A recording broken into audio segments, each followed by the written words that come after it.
Hello, welcome and welcome back. This is Jacob and today we are going to be continuing the Let's Play for Reverse 1999. So then, last time we finished off the very spooky, very entertaining story for Tuesday with quite a lot of background information on Tuesday and why she is the way she is as a character and what made her the way she is, of course. Bit of more background information on the hotel, or our motel that is. Barbara was very present in the story as well, which was very surprising, and then a couple of extra little tidbits at the end. That was definitely a very interesting character story, and again, these spooks continue, and I like my spooks, so even though by the end of the story they kind of felt like a bit overused, I get what they were doing with the whole keyhole peek through. I think one of the comments actually also brought it up in the previous episode that it's kind of heavily suggested, or maybe the story said that outright, I can't remember right now, it's been a couple of days, sorry, that the peek hole peep through thing is essentially Tuesday's way of kind of maybe coping, or it's kind of like a thing of, well, she kind of witnessed a horrible thing that way. as it happened, so, you know, trauma. Part of her personal, very trauma. But yeah, it was a very interesting character story, and today we're gonna round up our thing here with the story for Argus, and we're gonna see what her story is gonna be about. The Red Wall, huh? Oh, and very interesting that I saw it again pointed out in the comments that in the main event portion of the story, before we got to Tuesday's personal story, the whole TTT thing was kind of already hinted at and mentioned. Just I didn't catch it that was actually TTT being mentioned in that little blurb of information. There was one of those information blurbs that appear in between the story segments of the main event portion story for Route 77. And what was it again? It was like kind of like a diary or a to-do list or something from Tuesday that she was compiling, and one of the things said something like install TV to do, something like that, and that was essentially, and in the same thing she was mentioning that she was already missing her chatty friend essentially. That she had to sell off, which, yeah, that was TTT. I honestly didn't make that connection that it was meant to be TTT at that point, but it does make sense. It does make sense looking back on it that was essentially the first hint, the first big hint that it's gonna be her. Again, I don't know much about TTT outside of that. I guess it's a soul inside of a bunch of TVs that is trapped. I think that's as far as I know, even if that is correct. But yeah, very interesting connection that honestly to me just came out of nowhere. So I'm quite happy that that happened. Also, I forgot to add something into the previous episode, even though I made a note of it to do it in the previous part. Actually, on Reddit I got linked a officially released lore blurb or just background information for Miss Grace, our dear muff lady with the fake face right now in the story. But there was an official release which I'm gonna get to in a moment, and I'm gonna add in this episode. But speaking of stuff that I forgot to do, I'm just so busy over the last couple of days. I forgot to do what I said last time, that I'm gonna record one of these off screen, well, in between this and the last recording, and just add it into this episode, both whatever the second story is and the third one then, but I forgot. I'm sorry. I'm just so busy right now, my god. If I'm not recording any of the Let's Plays or the super long-winded recording sessions for Arcanists, I'm just like winding down and chilling, and then I forget to do something else along the way. I guess we're gonna do one this episode and one probably in the next episode, then just to have everything in. I'm sorry, but yeah. Anyway, that is one thing. And another thing that I got also linked over on Reddit was a very interesting video that, again, I still didn't have time to watch, but I do have it like set to watch at some point later, which was essentially a long-winded essay about Tuesday and a character breakdown essentially of her. I do want to watch that, and I'll get to that at some point as well. So we'll do that. I will, however, include it in the description of this video for anybody who does wanna take a peek at the video as well. But speaking of comments and such, from the last episode from K-Rider-kun, and again, K-Rider, sorry if I'm just picking out a certain portion of your comment, but K-Rider said, let's talk about the character story, and we need to start with Barbara. In case you haven't figured it out, Barbara has been surviving the storm, and Utu does have its own shelter that is immune, but it also moves around, question mark. I got that part that it was suggested that the shelter moves, which is very interesting. Anyways, Barbara here saw Tuesday and recognized that Tuesday here looks similar to Bonnet. Whatever it means, it adds a theory about the storm. Yeah, it's very interesting that that also got brought up. Again, considering that very recently, what was it again in the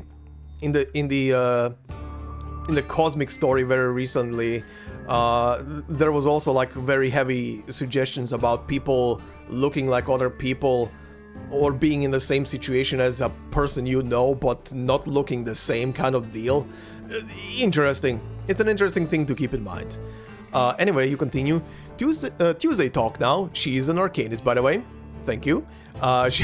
She's a very layered character. Let's confirm once again that Tuesday's former name is Christine, and she's a sole survivor of a massacre that was done to her family and fiance. She runs away and ends up in the motel and becomes its caretaker. There are two things to take away from this story. Tuesday is someone who is deeply traumatized by what happened to her, but thanks to the motel, she has finally gotten over that fear and trauma. As you saw mentioned, she is someone who wants to conquer fear and wants others to conquer their fear, although it is done through a more trial-by-fire method using the motel to thrust others into the fire of facing their fear. Yeah, she kind of reminds me of Jigsaw in a sense from the Saw series. Very much a similar kind of concept of I survived something and I kind of wanna use this method now to make other people survive their own fears, kind of like face their own problems, right? Anyway, the other thing to bring up is that Tuesday was someone who was going to marry and was probably planning to be a mother. As you can see, she's very motherly to children. I mean, she always talks about teaching children and making sure they are obedient and stuff. Overall, Tuesday to me, she is a good person, it's just she has a trial-by-fire method of wanting people to conquer their fear. Thankfully, Vertin is able to face her fear, but on the other side, we had Argus who managed to get a get-out-of-jail card from the motel's illusions thanks to Vertin instead of facing her own fear. I share a video essay, and yeah, we went over that, so thank you for the video essay. I will include it in the description of this video for people who want to watch it. I'll get to it eventually. But yeah, coming back to the thing that you also said, thinking about Tuesday as a good person. Personally, yeah, I can see that. I also kind of see her as a good person at her core, but because of her trauma, she definitely has a very nasty side to her, which, again, she kind of only displays towards people who carry a very strong burden of fear on them. Like, to children, she seems to be completely normal. She does share a very spooky story with children, that is true, but overall, when it comes to kids, she's very protective of them when it comes to that, which again makes sense with her whole character and such. But yeah, when it comes to everybody else, if you have a very strong fear of something or some kind of heavy trauma, yikes, stay away from Tuesday, you will regret your life. Or you will face your fear and survive. It's a coin flip. Yeah, the Argus thing, I didn't even think about that way, but yeah, Argus didn't really finish facing her fear, so I'm wondering what today's story is actually gonna be about then. Maybe it will be facing her fear and such. But we'll see in a moment. But K-Rider, thank you very much for that very interesting comment and the links you have provided. And speaking of the links, like I said, I do have something to share about Miss Grace that was shared with me, and that is from, I think this is from an official Twitter post that was shared, beginning with a very similar to Miss Kimberly, a very nice picture of the character, with the name and everything, styled like a movie poster, and then we hop over into a nice little, I guess, almost diary-esque entry, where she begins with, "The performance has reached its conclusion.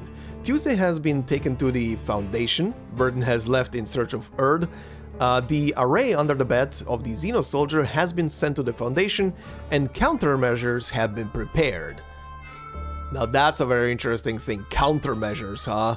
So they're ready, either someone potentially on the inside in the Foundation who works for Manus is ready to sabotage whatever they're gonna be doing with the analysis of this thing, or maybe there's a hidden enchantment inside of the array that will prevent them from doing anything to it. Who knows? We'll see.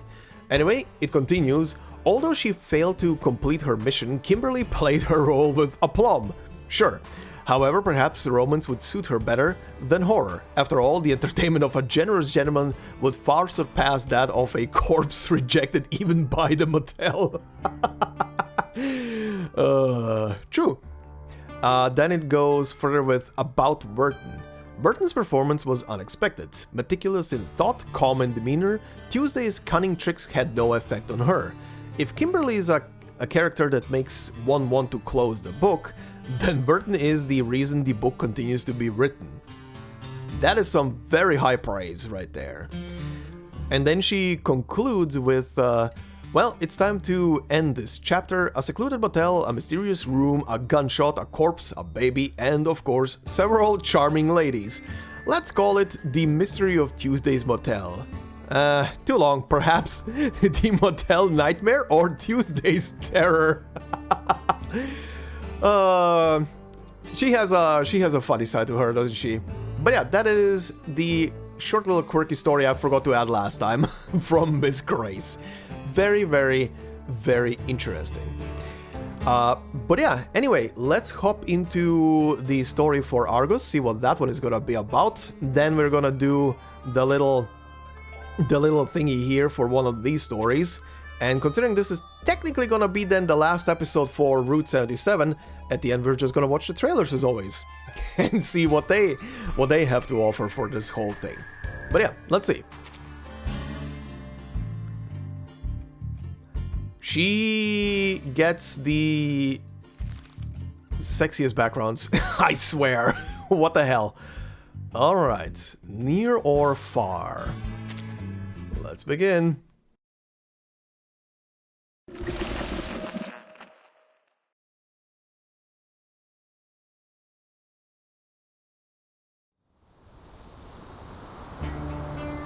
Oh, menu music.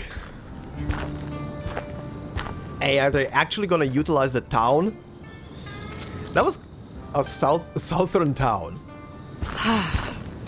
The town is kind of like the only thing that I had a complaint about the story, that they brought in such like interesting detail into the background but never utilized it. So I guess they're gonna use it here. Damn it. Well, goddamn, civilization at last. Night has fallen and a woman in riding boots stops along a sandy road. Ahead of her lies a house topped with a wooden cross. And beyond it, a forest of apricot trees extends all the way to the foothills of the Guadalupe Mountains. Had to think there for a second how to say that name. That's a lot of tumbleweed. Or just dust. Civilization.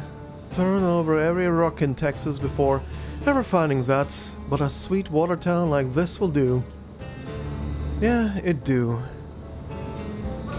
To call this one-horse town would be an insult to horses. Not the Uma Musume, but it's somewhere to rest her boots. Argus stashes her jeep nearby and starts walking. Her experience has taught her that waltzing into such towns in a car is usually unwelcome. Although... Narrator, you say that, but in the background of the CG is a car. We ain't far from the border here. Shoot, I might have saved time flying to Mexico. Were you on your way to Mexico? The mercenary takes out a folded piece of paper from her pocket and turns it over. Oh yeah, boarding ticket. White and blue. White black pixels forming letters and numbers. The ink is worn away, leaving nothing recognizable of the flight, except the boarding time. It's a flight ticket. Fort Worth, to this place. It's because it's been a long drive. I ain't got a clue. What was it even for? I gotta get this straight when I find... Fine. Never mind. Okay. Same old pattern. Knock on every door, ask the same old questions. Get ready for friction. Let's go.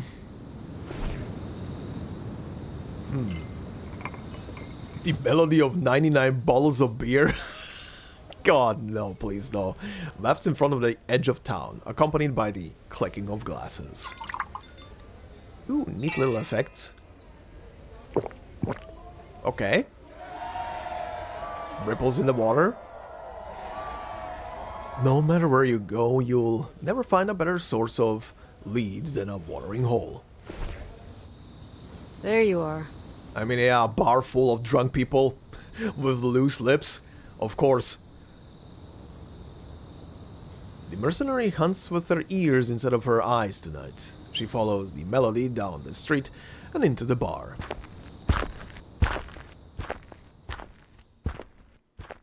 Alright. So let's see, is this maybe the same town as the one close to Tuesday's motel? Is it gonna be a prequel story?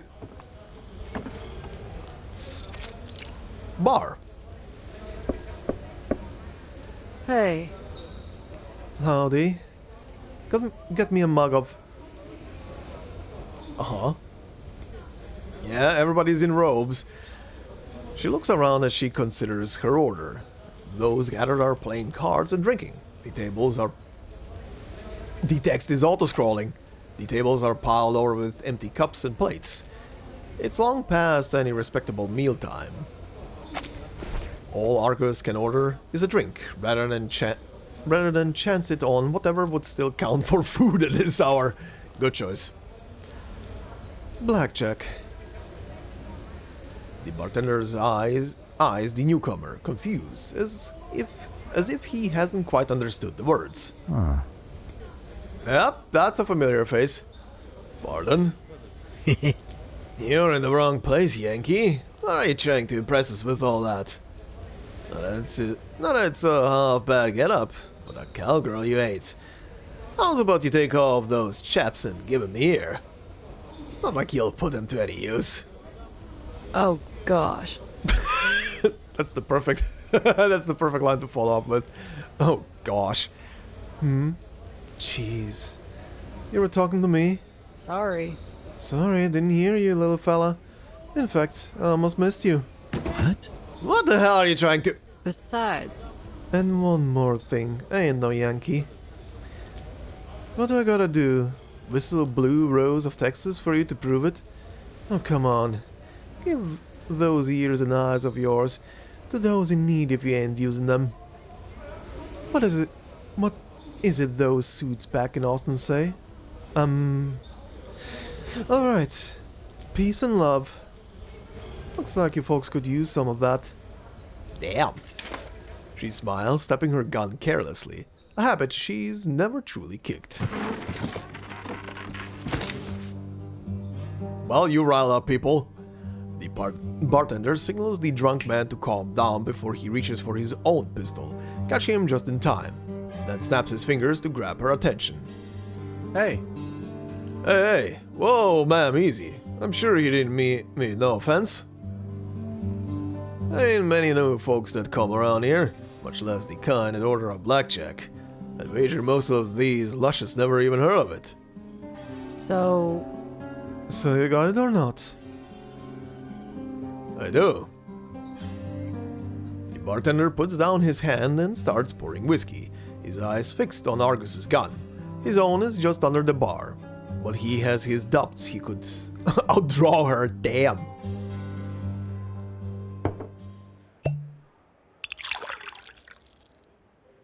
Uh-huh. Nice whiskey pouring sounds. It's on the house. Take it as an apology. A beer jug is put on the counter. The bartender shrugs his shoulders, indicating that there is no whiskey glass on offer. Deal? Alright, apologies for that. I literally heard my phone go off in the background. I forgot to mute it for once. Anyway. We gonna stay friendly? Save it, friend. I've got the money.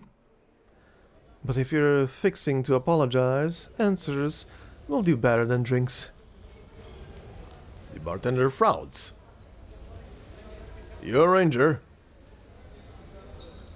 Damn, you ain't lying then. You really don't get many new faces around here, do ya? I expected blackjack drinkers to be a rare sight, but you're really confusing me for a cop. The only cop around here is the county deputy, ma'am. Then you must watch too much TV. Argus glances at the jug and drags it to her side. It'll do. Huh. Ain't much to do around here, ma'am. The next episode of Law and Justice is about... Law and Justice? Huh, interesting. Could they not use Law and Order? Or was there a series called Law and Justice? Law and Justice is about all we get to look forward to. alright, Mr. Attorney. Have you seen a Texan girl about 5'3", chestnut-colored hair, green eyes? Okay, this is still her on the look for her body. Alright. She takes out a few bills from the pocket, along with the flight ticket. The bartender moves the money over to the pile. He fiddles with the stack while answering Argus's questions without any sign of interest. None that I've ever seen. What? You sure about that? Think harder. Argus rubs her fingers against the flight ticket. Her tone says it plain. This is not an answer she can accept. This place don't get visitors every day, ma'am. I remember the faces of everyone who comes in here, and there's no way I'd forget a girl like that. Huh. But if a girl did come here, and now you're looking for her, well, it ain't a good sign. What? What do you mean? Last time now, you really ain't a cop? How about you stop asking questions and start giving answers pronto? Her hand hard pounds on the counter as a warning. Yeah, you ain't a cop. But I still don't get you. Coming in here like Johnny Law with that shotgun. What's your angle? Don't you know? The bartender stops mid-sentence, taking a moment to look around. Huh? No what? What is it? Cat got your tongue? If it's money you want, just say so. Hey, Ah, you're here on a pilgrimage, ain't you? Damn it all, I should have known. The way you play with that gun, that hungry look in your eyes and your questions. Ugh. That dump out there is not worth it. I'm sure the girl you're looking for is not. The mercenary runs out of patience. She interrupts the bartender with a swift motion. Oh, is this maybe the town before they formed into a cult? Before all of that? Maybe? If he is bad-mouthing the place out there? As her dagger and a wad of cash smash on the bar top.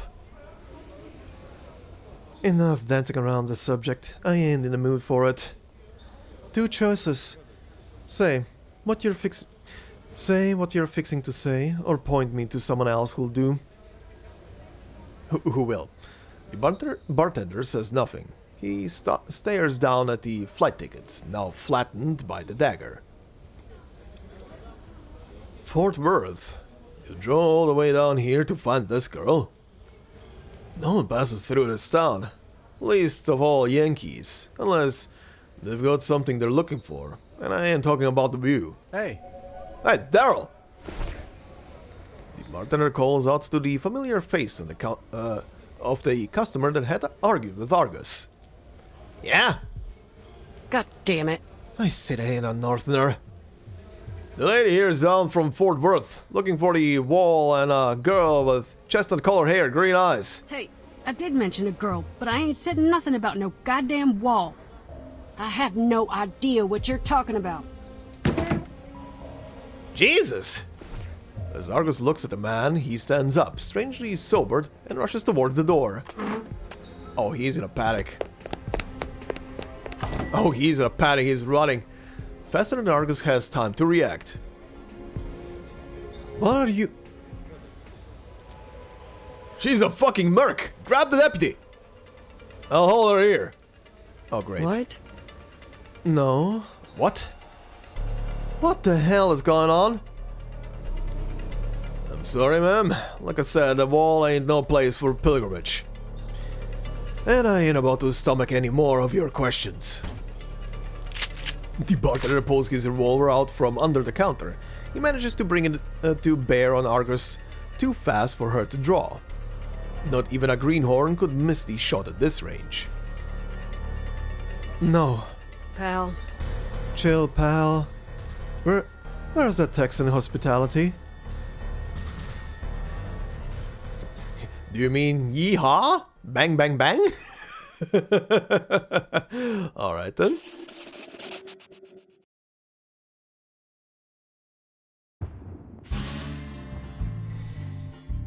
Okay, so the town definitely knows something. What is this? Clues? Oh, hi. Oh, this is interesting. Okay, so what do we have? Evidence. Argus. Mercenary in Texas, her arcane skills can reveal traces unseen by others. Folded plane ticket with information about someone Argus is searching for. Daryl, the merc, was already provoking us before Adam even spoke up. Bartender. During their conversation, the bartender pulled a gun on Argus for some reason and was ready to hand her over to the deputy. The wall. An unknown place near the town mentioned by the bartender. Deputy. There's not much law enforcement in this small part of Texas, just a single deputy. Yeah, it's a small place. Alright. Not visitors.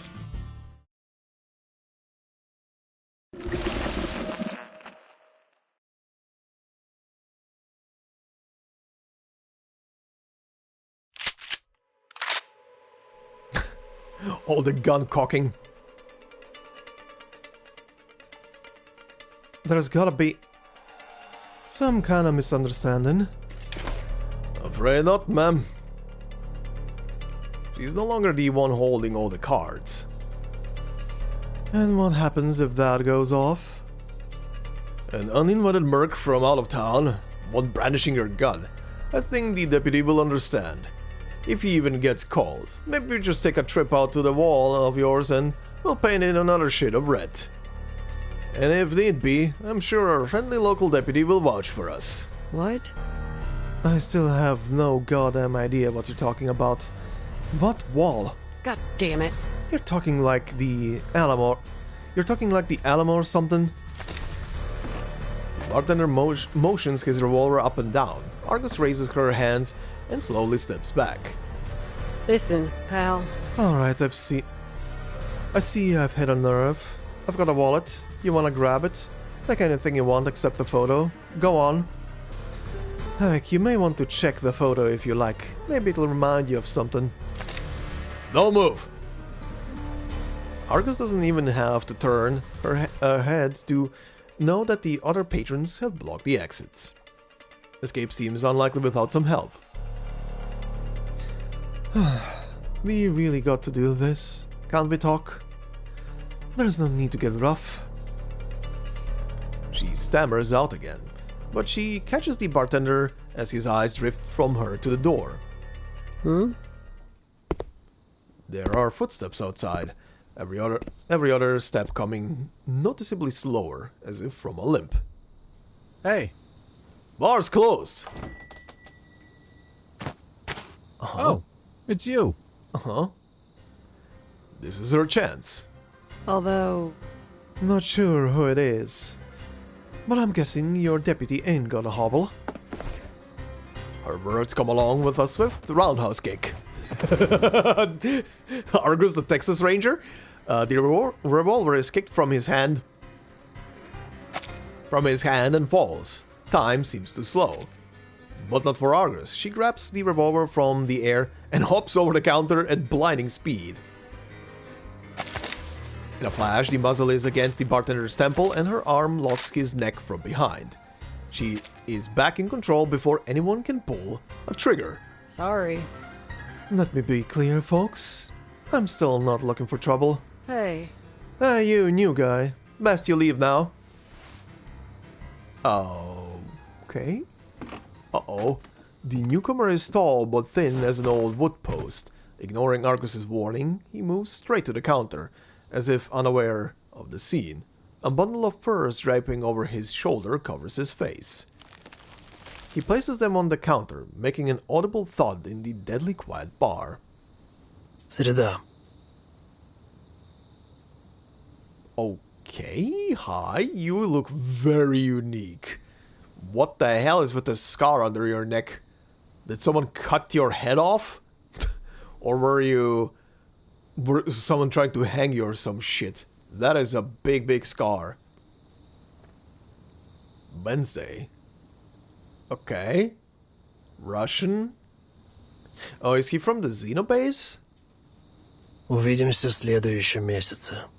See you next month. what? Is that Russian? Wait, why is his leg bleeding? The newcomer seems completely out of place in the room. As he takes his money from the counter, Argus realizes that no one has made any sound since he came in. You need any help? No.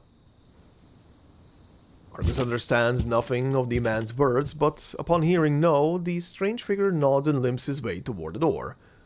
Who the shit is this guy? Argus has no intention of lowering her guard. She keeps an eye on the newcomer until he exits the bar. Who the shit is this random Russian? Alright, pal, new question. Who was that?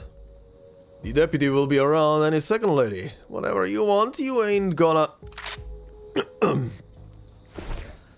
Argus pushes the muzzle hard against his temple again.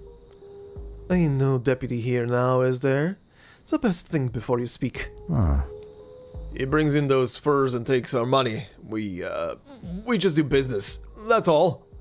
He's a hunter. Brings in fresh meat and furs from time to time. Why, what's it matter? Thought you said there was nothing worth hunting around here. Oh, he drives down from Oklahoma, or Colorado maybe. Wait, why is that any of your business? Do I really got to remind you of your situation? Shame. Fine. Back to my first question. You wanna answer it now? Get out of here. Got the crap, Adam. You weren't even around when your sister died. What right do you got to say anything?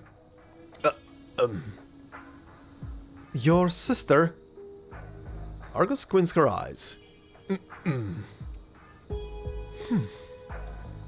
Silence can be the best means of resistance. Stop it. Let him go. Haven't you damn mercs taken enough from us? Hear me now. You'll end up dead under that wall. The whole lot of you. Alright, is anyone in this goddamn town gonna tell me what the hell is this wall? You figure enough pretending. Whoever it is that hired you will figure it out soon enough, so drop your weapon. Who the shit is this? Oh, that's the deputy. Deputy Flynn, finally! You seem like a reasonable man, but... Watch yourself. If you fire that gun, I'll have to turn you over to the state police. You sure you want us poking into your background? I'm going to guess you didn't bring that gun, like that round here, for hunting. He drawls out each word as if intentionally playing up his accent, but raises... Thanks, game. But raises his tone at the end as an open question. You got that much right. It's not for hunting. Really? You're an Arcanist. They ought to lock you folks up, unless you're doing something useful, like working for a company. But you're here on your own, ain't you? No wonder you kicked up this fuss. Just like you're kind to fly off the handle. Oh, feelings, no brains. I only came to look for a girl. Try again, ma'am. You ain't the first to come round with that old excuse. No one's buying it. So, how about you drop that gun and come quiet like? Alright. No one wants to listen to Argus. I wonder if they're gonna elaborate a bit on what this animosity is they have towards mercenaries specifically. Very interesting. Anything new? Anything updated? We have the Russian hunter. A hunter covered in bloodstains who often sells pelts and meat to Adam. Okay, he's identified now as Adam. Has a sister who disappeared around the red wall. Her killer is still at large. Okay, I think that's the only thing that updated. Okay, I hope this is gonna tell me every time there is something new on any of these. Alright, let's see. A hat and a pistol.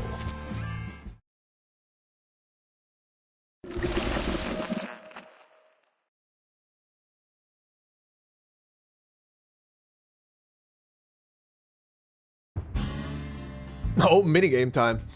Inside a deputy's office. Look, we've gotten off on the wrong foot, but I don't mean to cause trouble. It's true, I'm American and Arcanist, but I ain't like what you think. Violence has never been my first choice. You wanna explain the showdown at the bar then, ma'am? You and Adam had quite a confrontation in front of everyone. He has a health bar. I'm probably gonna have to counter his stuff. First of all, I didn't provoke him. Show him the evidence that Adam made the first move. Gotta figure out a way to pry the truth out of him. When they question me, I need to present clues that prove my point. Gotta be careful though. If the evidence don't fit, they might lose trust in me. Ah, okay.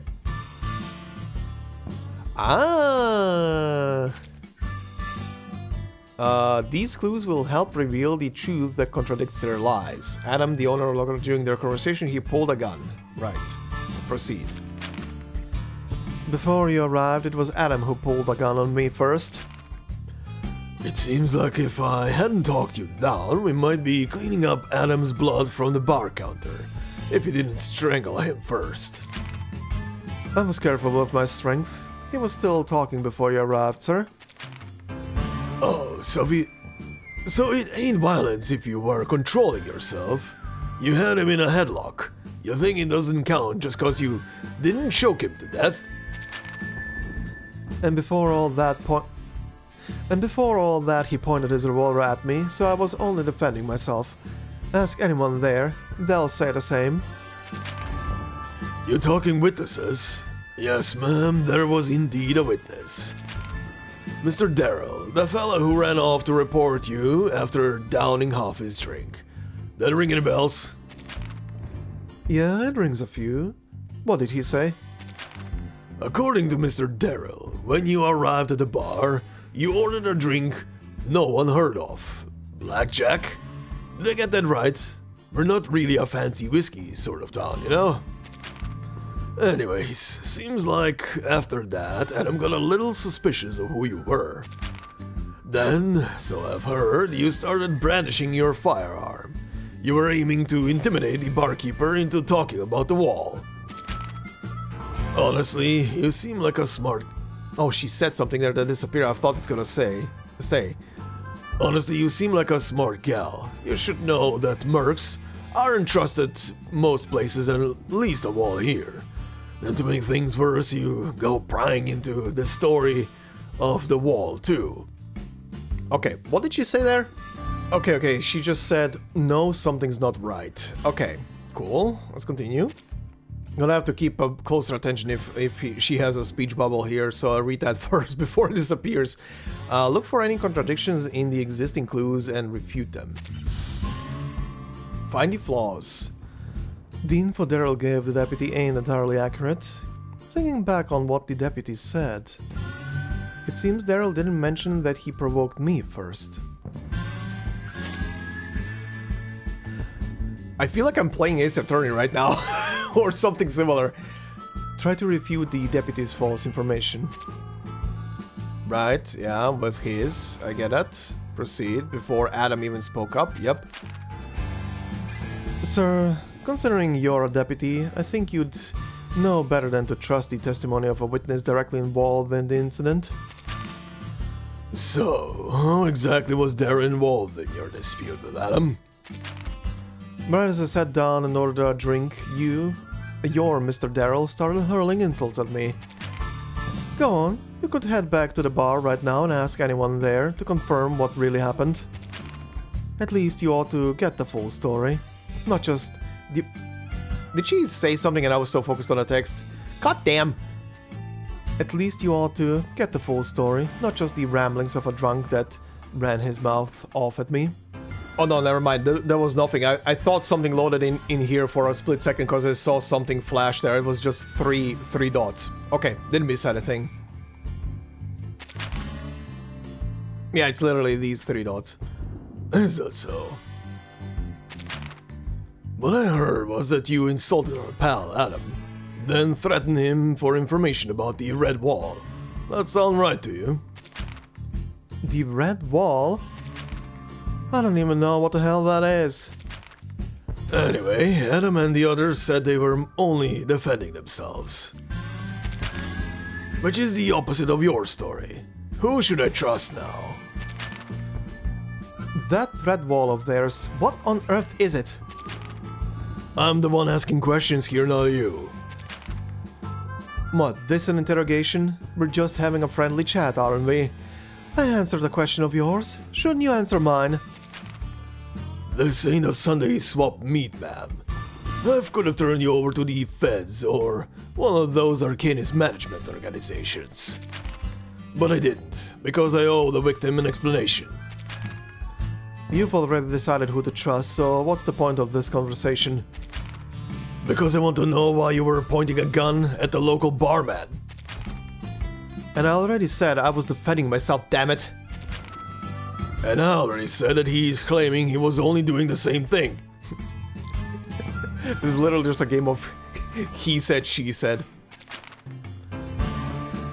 Fuck, who would have come out here just to look for a broken down wall? I'm here to tell him the real reason I came. Okay. So until we reach a conclusion, it seems like I've got to ask the same damn question again and again. Submit your clue to the deputy revealing your true purpose for coming here. The plane ticket, right? Until I fess up and make things easy for you, am I right? Look, all I did there was ask after a girl with chestnut-colored hair and green eyes. That's as far as I got before things went south. I don't know what else I can tell you. You all don't understand English or something? One warning, sit down, ma'am. What in the hell happened in this dump? All this talk about some border wall and your attitude towards mercenaries. Have they robbed or killed the townsfolk or something? Let's say they did. That doesn't make me one of them. Please, take a seat. Listen, I got no idea what this whole red wall thing is about. I'm serious. So are we gonna stop pretending like everyone in the US of A knows about this fucking scenic spot? Anyone that would call the dump a scenic spot would be out of their damn mind. So, you really know nothing about it? You think? Oh, just so you know, Deputy, I'm gonna knock on every door in this town until I get an answer. Look, you obviously know something, sir. You tell me what I need to know, and I'm out of here pronto. Otherwise, you'll have to deal with a merc wandering around your weird-ass one-horse town. I think you can figure out what sort of trouble I might get up to. Fine, I'll tell you something. That red wall is just a crumbled old wall in the woods. There was a string of murders there. Young girls with blonde or brown hair, roughly the same in age, appearance and profile. All of them seem to have been killed in and around those woods. Ah, okay. Blonde or... what was it again? Blonde or brown hair, yeah, that's why they would think she's asking about the red wall. Okay. Well, I say seem to enough, because we don't know what happened to most of them.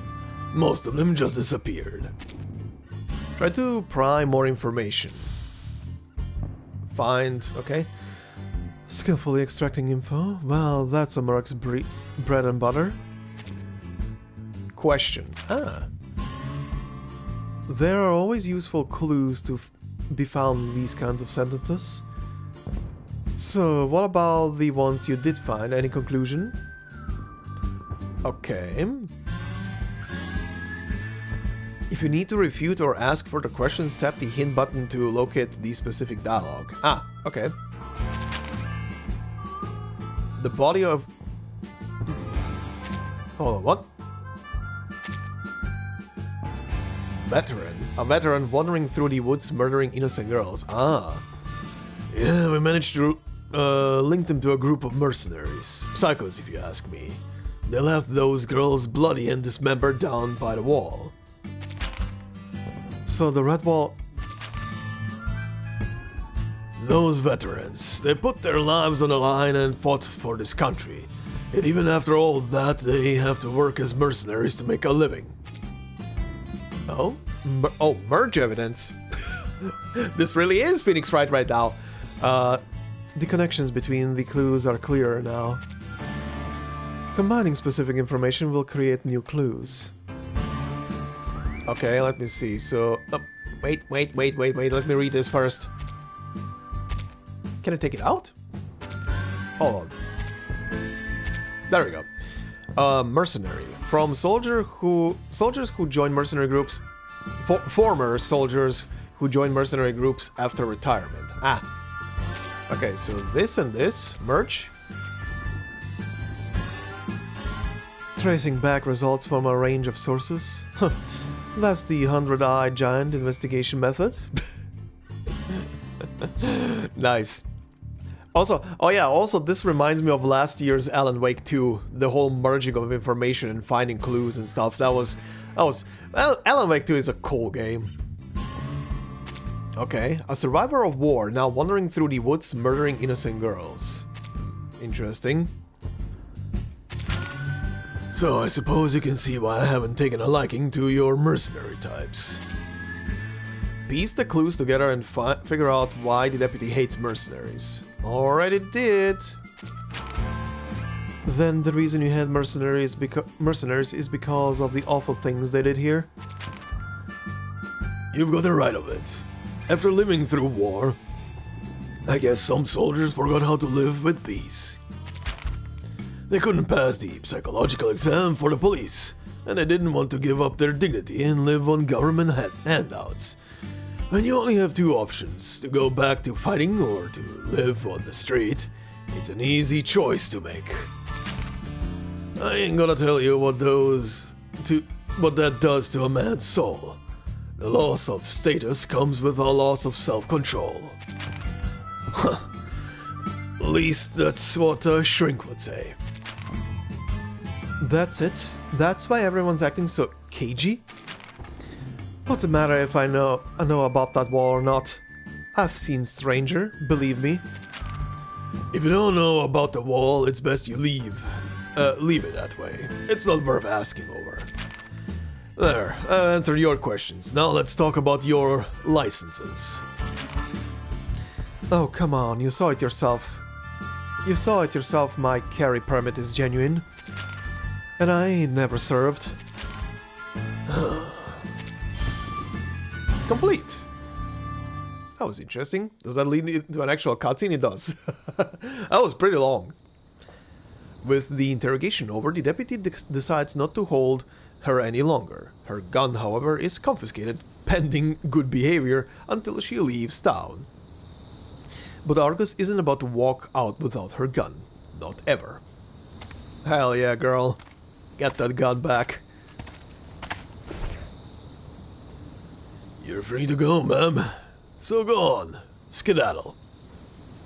I advise you not to go too far from town while you're here. It's dangerous out there, especially now that I've got your piece. I've got to go on patrol now. We'll talk later. Fine. Argus nods, concealing an eye roll as the deputy drives away. Judging from his direction, she'll have a few hours before he's back. A small window of opportunity, but the work needs to be done.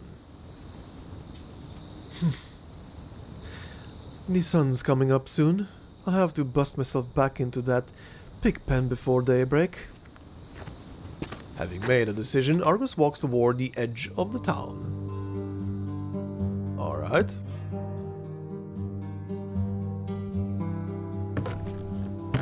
Time to literally knock on every single door, huh? No? That is an old lock. A very goddamn old lock. Gotcha. Her one good eye becomes increasingly strained in the harsh darkness. She has to eat a picarasma candy and wait for it to take effect. Let me see. The next second, the 100-eyed giant is up again. Her sight becomes clearer. The mercenary at last reaches the interrogation room. It took her more time and effort than expected to sneak in without being noticed. Fortunately, she has enough picarasma candies. Yeah, we know how this is gonna turn out if she eats too many. Where are ya, baby? There you are. There you are, darling. I'm never letting you out of my sight again. After securing her gun, she looks over a map of the town. This country's too small for an archive. Anything they've got on these murders is going to be stored here. I guess I'll have to poke around. Alright, files and cabinets cover every corner of the room, but she doesn't have time to search them all. She needs a lead. Some fresh dandruff, new wrinkles and creases, marks with less dust. Every detail tells a story. Oh? Right there? He must have opened these files right after I left. Small town security at its finest. Just like a stupid kid stuffing dirty magazines under his bed. Why bother with a safe? The dim table lamp forces her to maintain her arcane skill constantly. Her eyes become tired and sore, but she pushes on to find the real truth behind this red wall. Missing persons, 1962, 1973. Car crashes, drowning. She's close to the end of the file, with no hints about the red wall to be found. Serial murders. Damn it. No, wait.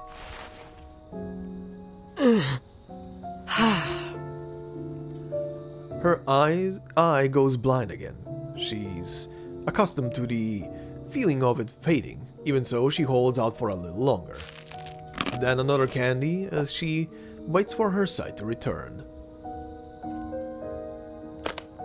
Her time is running short. With her eye functioning again, she picks up the pace.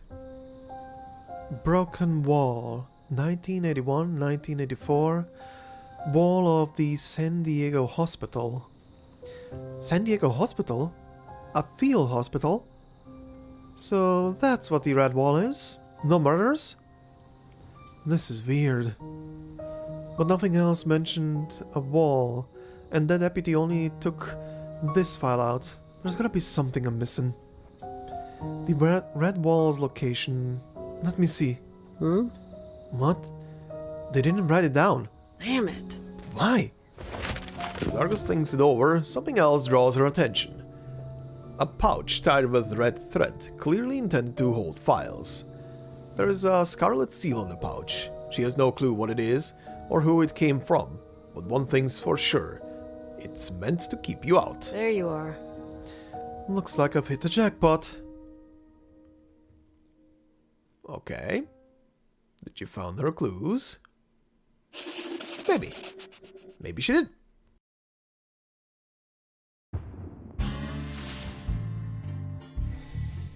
Alright, interesting. Do we have anything new in here? We do. Red wall stuff.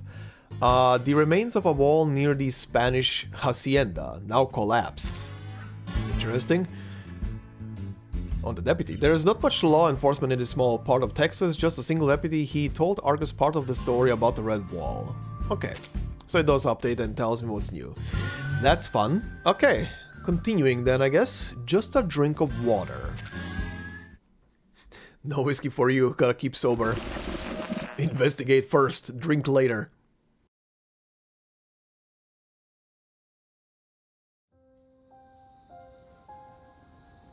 Argus checks the pouch carefully. The deputy's name has been signed on the lower right corner of foremost files. Except one, just one, where his signature is on top. This has gotta be something. She pops another 2 candies down, Jesus, and her eye regains focus in the dark. If I break this seal off, it ain't going back on. Fuck it. I'll just read it fast. Oh, she's using her eye. Argus browses the file at lightning speed. Her eye shines brightly, too brightly perhaps, as a trickle of red pools under her eyelid. Ow. 1961, 63, 66. Missing hippie. Case closed. But not this one. October 1984. Ritual sacrifices found near the crime scene. Animal fur scattered around the scene. The blood is confirmed to be non-human. 1985. Texas Rangers officially take charge due to slow progress. And after that, nothing? But there were still missing people around here, even up to last year. Kayla, why did you come to this place? God damn it. Good question. Why did she come here? Is it random or is it specific?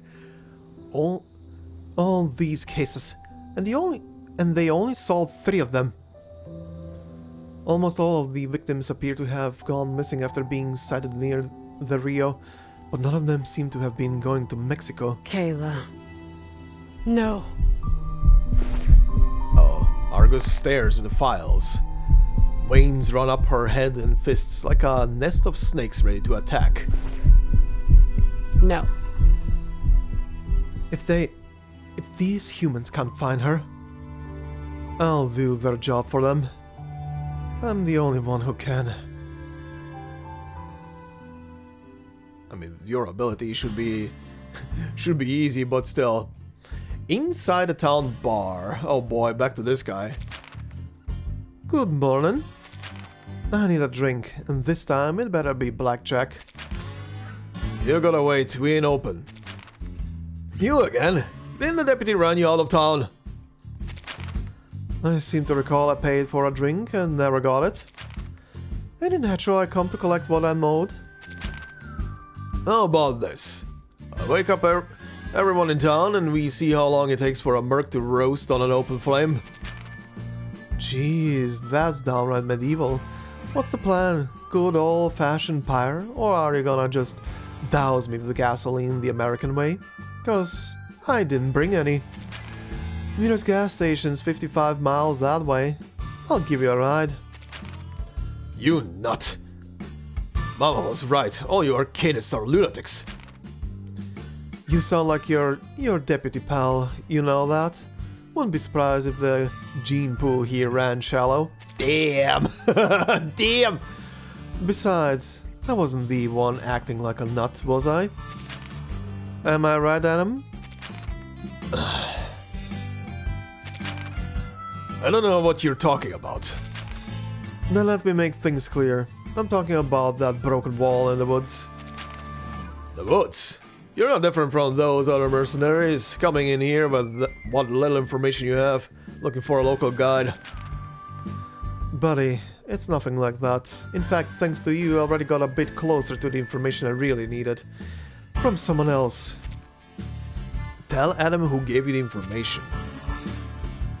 Oh, do I literally just tell him about this? Files wrapped in red string contains records of several missing persons. One particular case seemed to involve a ritual. Fortunately, the blood and pelts involved were concluded to be animal, not human in origin. This isn't the right one? Okay. Tricks will fool. I need to reconsider. Okay, not this. I mean, was it just the deputy? Yeah. Turned out it was a good thing you called your deputy pal. He gave me plenty of clues. You must have tricked him somehow. Who knows what kind of tricks you people use? Listen, I'm happy to help you figure out what's going on at that damn wall. All I need is for you to tell me what I need to know, then I leave. Simple as that. Also, the clue mentioned pelts at the thing. Maybe the Russian guy was somehow involved in that whole thing? But now that I know about what happened here, I understand your misgivings.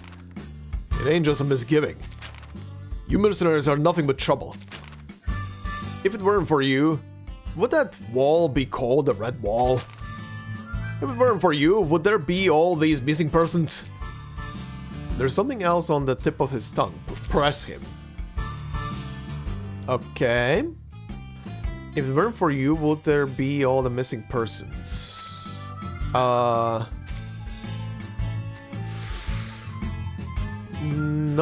that. Oh, question? You think it's all because of those disappearances that the wall is called the Red Wall? It's the blood of those girls that stain the wall red. No other reason? Other than you mercs? What else could it be? Are you really going to try and defend those murderers? Darn it. I don't understand why the deputy even left you out in the first place. I've got some information that might help us get to the heart of the matter, okay? Because I ain't got nothing to hide, but Adam, there are things you still haven't cleared up. Present the evidence of the bloody ritual near the Red Wall. Okay, this has to be this. As far as I've seen, this town ain't got any wacko beliefs. So what's with this weird ritual near the wall? The reaction is telling. Let's talk about this properly. Judging from your response, you know exactly what these rituals are about. I've got my reasons, but without solid evidence, you're just making accusations. Press evidence linking Adam to the rituals. Linking Adam to the rituals? The hunter maybe? Oh, yeah, because he sells pelts, right? What do you do with all those pelts you buy? You're gonna tell me you folks wear fur in this heat? Or, and I'm just guessing here, might they not end up down at the Red? Shut up! Shut up, shut your damn trap! You know nothing about it, so don't you dare mention it again! Maybe not, but I do know a bit about you, Adam. And when it comes to that wall, you definitely know more than I do. Present evidence linking Adam to the disappearances. Adam to the disappearance. Oh, this updated. The pelts and meat had disappeared by the next day. Okay. Adam to the disappearances? Oh yeah, right, his sister. I know your sister went missing near the Red Wall, and that her case was never solved, am I right? Get out! Get out of here! Don't make me draw on you again! I don't want to hurt you, ma'am! Bless your heart, you tried pointing that little revolver of yours at me yesterday. Sweetheart, dangerous move. Now hear me out and I'll lay it on you straight. I need to find my girl, and you want justice for your sister. So if you tell me more about this red wall, I'll do what I can to help that along. You know nothing about it. That was true yesterday, but after sorting through the clues, I reckon I got quite a bit. Try to piece together the clues and connect Adam to the ritual. Okay. Okay, it's these two. One particular case involved a ritual with animal pelts which Adam may have purchased from the hunter. Okay. I know it was you who left all that fur and blood around the red wall. I just can't grasp your motive. Far as I can see, it's not going to be enough to keep girls from going missing. And it certainly ain't a ritual sacrifice because I know a thing or two about those. And Buster, you missed the mark. So, how about you tell me what's going on? And I should trust you, some out-of-town merc, to figure things out after even the Rangers gave up? Yeah, still not buying it. Now kinda get the hell out of my bar. You know I'm an Arcanist, don't you? I need to tell him about my arcane skills so he knows I have the power to track down the culprit. Okay. Yeah, so what? You trying to drive everyone crazy like you, huh? Fine, just kill me now and leave my body down by the wall. Alright, tell about herself. Proceed. No, I mean I've got abilities your sheriff and the Rangers don't. My eye can pick up trails that are untraceable to humans. To put it simply, I can find your sister's murderer just so long as there's enough information for me to track. But what I need is for you to tell me. Where is the red wall?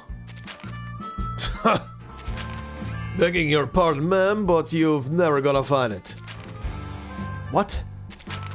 You were half right. We didn't put all that fur and blood up there for superstition's sake. Of course not. You're just like those mercs. They thought it was all hokum.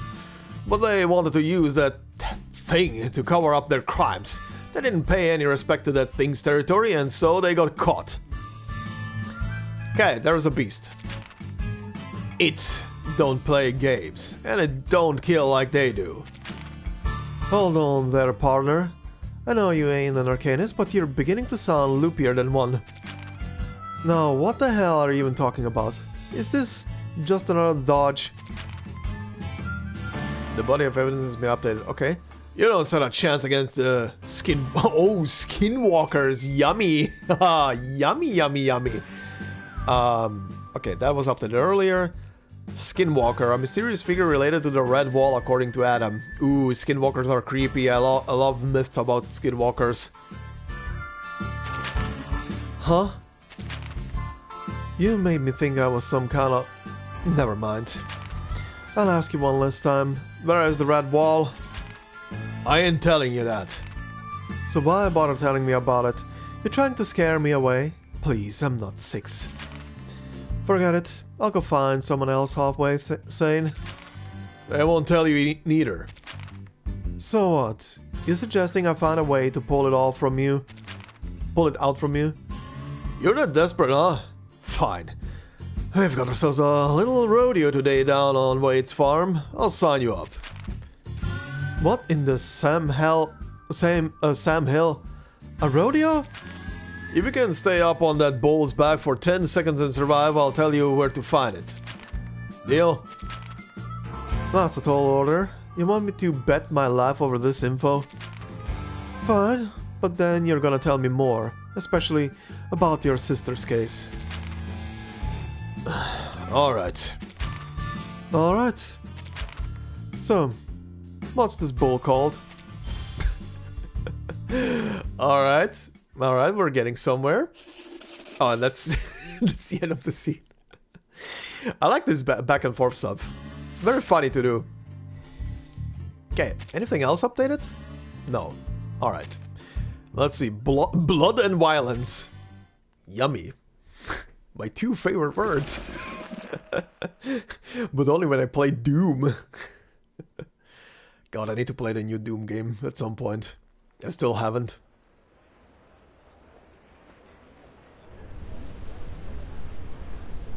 Huh. Sweet strawberry. Let's hope it's a fit. Oh, that's the bull's name. Yummy. Let's hope it's a fitting name. The rodeo is just a few old cowboys and ranchers standing around a riding pen, modest in every way, except for a bull. He's 2 tons of rippling Texas beef covered in deep gray scars, snorting hellfire and stamping before they even put the flank straps on. That's a beefy beef. Whoa, whoa, easy there, big fella. I ain't stupid enough to challenge you. The bull knocks the sides of the fences with his horns aggressively, causing the crowd to step back. Seriously. Miss, I think you ought to reconsider that bet you made with Adam. Thing is, miss, this ain't a game. I've seen all strawberry flatten out men twice the size of you. It wouldn't be right by me to have to bury a clueless girl. Oh, gosh. So you think a girl can hack it, do ya? Well, now I've got one more reason to prove your boy's wrong. Don't worry now. I'm going to ask for a red cent. After all this. I got my own reward lineup. Here are the reins. On the count of 3, you need to link it to the buckle of his back. Remember now, don't get on until you make sure it's buckled tight. You gotta get steady as quickly as you get up there. Grab the rope, hold on, don't think of nothing else. Not the horns, not the ground. As soon as your ass hits his back, the stopwatch starts counting. Enough of the lecture, mate. The little lady's clearly an expert. Hand her the rope, and we'll see what God's got in store for her. Get along now. Oh, that's a lady? Sorry. Get along now. You know how much these lights cost to run? What the hell? Spotlights? Flashbang by my screen? A harsh beam of light shines on Argus's face, like deer caught out on a highway. The whole thing feels unnecessary, given its broad daylight. Yeah, I would say. So she hops over the fence and grasps the rope from below the bull's belly. It's coarse and heavy, liable to wear a hole in her gloves if she makes it to the end. You ready? Anytime now. Good. 1, 2, 3. Hit it! He swings a copper pipe down across the iron board and to signal the start. Oh god. In an instant, Sweet Strawberry charges out toward the middle of the field. As he does, his back buckles up and down with astounding force, and he begins to spin like a... spin like a what? Spin like a top. Argus clings hard to the rope and then twines it around one of her hands. Each time the bull bucks, she twists another circle around until her hand is fully tied in. Ow. The 3 seconds in, as he rocks her up, she accidentally bites down on her tongue, realizing too late there is a reason you never hear bull riders yell. Yep. Oh, she started yelling, whoa buddy, and then started coughing. Okay. Or hey, that's it. What was the other thing I missed? There's something else. Straddles the bull style, that was it. Okay, doesn't matter. Let's continue. Just as she had... Oh my god, strobe effect. Look away from screen. Just as she had expected, the rope has already cut through. Her gloves. It slices open the skin of her hand from her index finger to her thumb. He snorts. Wait, goes 5? Okay, 5 seconds in, huh? The 5th second passes. She's lost all sense of sight. Also, strobe effect is over. You can look at the screen. She's lost all sense of sight and a sensation besides pain. Her teeth are clenched. There's no conscious thought in her head, only the instinct to hold on. The rope at last feels less coarse after being drenched in blood and sweat. But now it's slippery instead. She tries to hold on to it with all her might. 7 seconds. The 7th second, it feels as if that pipe were hitting her brain instead of the board. Her muscles are exhausted and cramped. She begins shaking involuntarily. She can't hold on. Hang in there! The pipe hits the board for the 9th time. Argus can't help herself as he bucks again. Her grip fails and she flies off of the behemoth in a violent twist. Fortunately, it's her shoulder that hits the ground first. The world becomes dark and silent for a second, even so she can feel the eyes of everyone around her. Uh-oh. Her sharp senses save her life once more as the bull turns around to stomp on her. She opens her eyes and manages to roll up her feet, evading his charge. Her arm is twisted, maybe broken, but she won't give up, not until she finds Kayla. Argus runs for her life, jumping the fence in a fluid motion before stumbling toward Wade. Well... Sweet Jesus! No. No fucking way! She did it? Even the Texas State champ only managed 8 seconds on him! What's my time? What is it? Damn it. Tell me! She yells in a hoarse voice, her mouth is bruised and bloodied. 10 seconds, right? I made it. You all saw it. Well... Don't you dare fool me. You got guts. No, that was unbelievable, little lady. It's just, it was 9. I didn't get to the 10th strike. What? What the? You can't be serious. I'm sorry, miss. Seems you lost your bet. But I gotta say, that was a ride for the legends. I've never seen anyone handle a strawberry like you did. We'll tell Adam what we saw. Well, they are impressed of you. They might actually put a good word in with Adam. Huh. This might be a very good thing right now. Ow. What did she punch? What did she punch? A wall?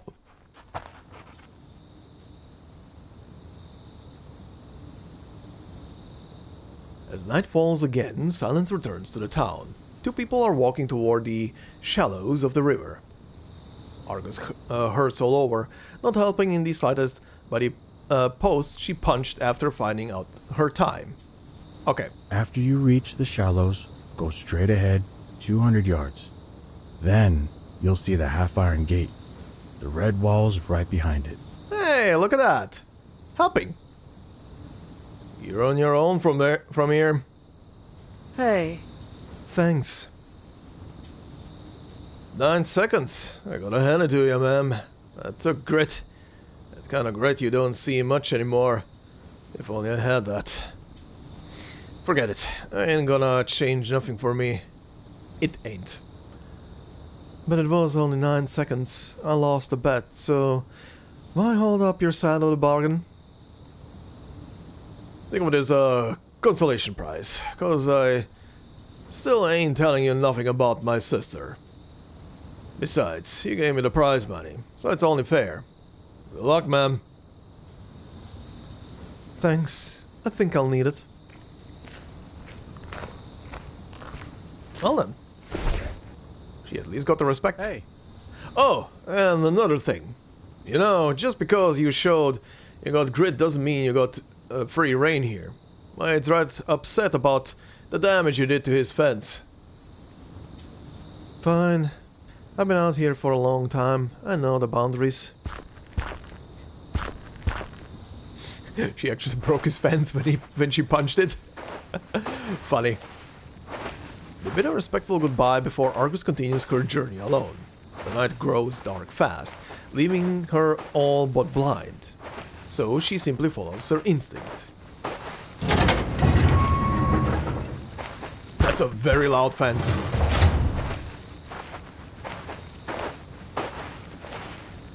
Fireflies offer brief bursts of light by Argus's wrist before swirling back to the brush.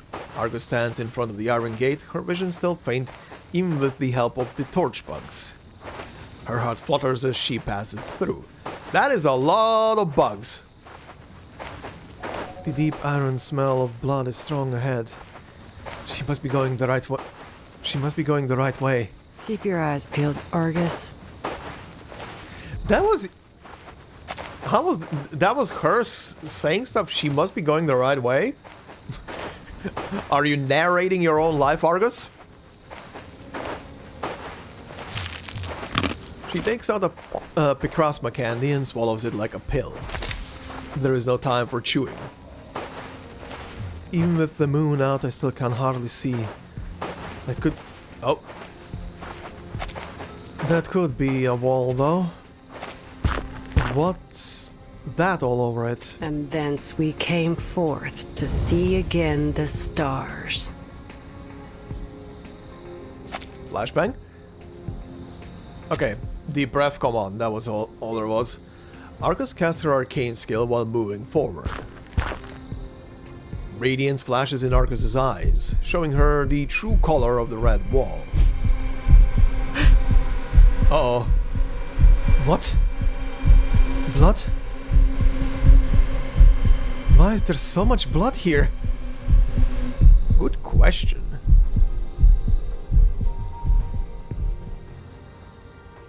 Did a shit ton of people die at this wall, or is it something else? Ooh.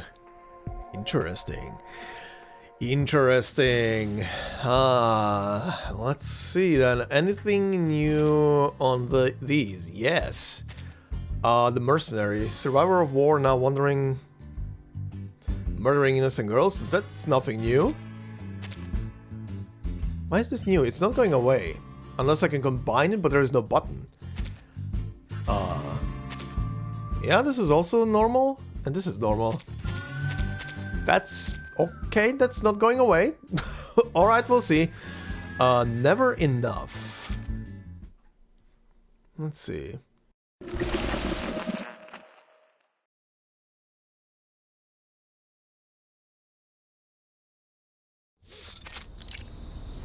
The red wall. Are they gonna show an actual CG of it? Sure, the file said there'd be blood and fur, but... this is something else altogether. Am I seeing things? The reality is more horrendous than any she could imagine. She closes her eyes and opens them again, yet the scene remains unchanged. Huh. Okay, she's looking at it like a negative image.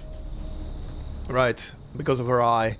The blood is already dry, yet the odor is strong enough that it stings the air as she approaches. Damn it. Damn it, that's real blood. Everywhere. These old stains.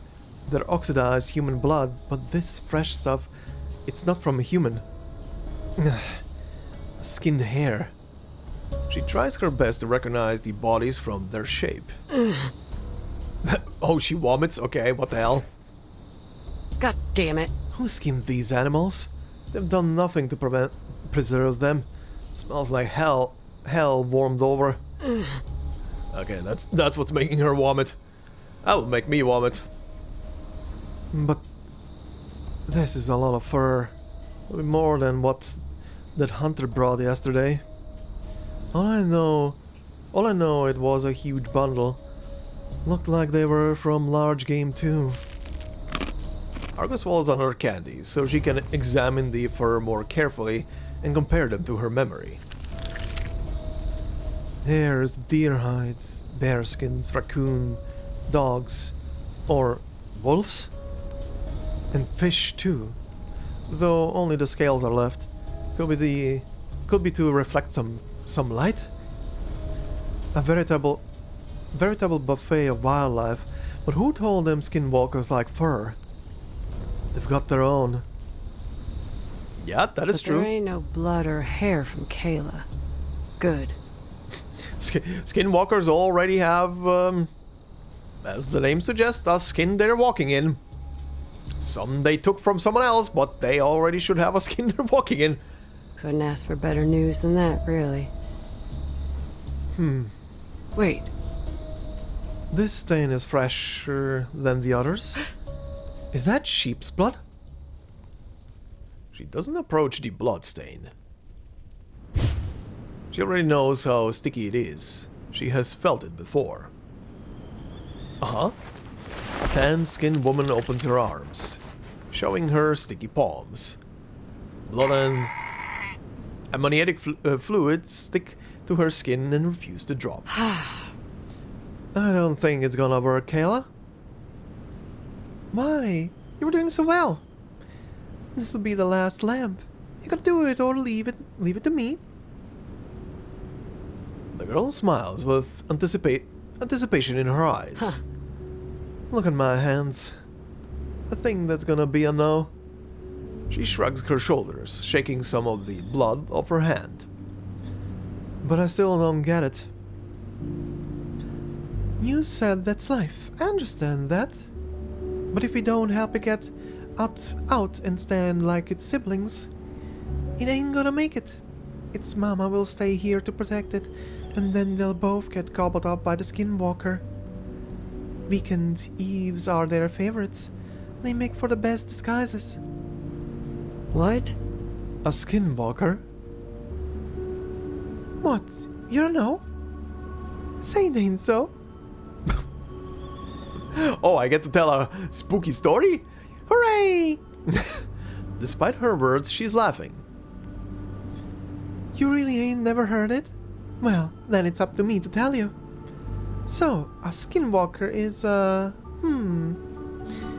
me put it this way. You ever got the feeling that someone you know was... the sun replaced? Oh my god, that didn't even cross my mind right now. Miss Grace? Miss Grace? Do we need to talk? Are you a goddamn skinwalker, ma'am? Oh god, that is, if that will turn out to be the truth, that is gonna be nasty as hell. No thanks. Anyway, like they look the same, but they ain't you, you know?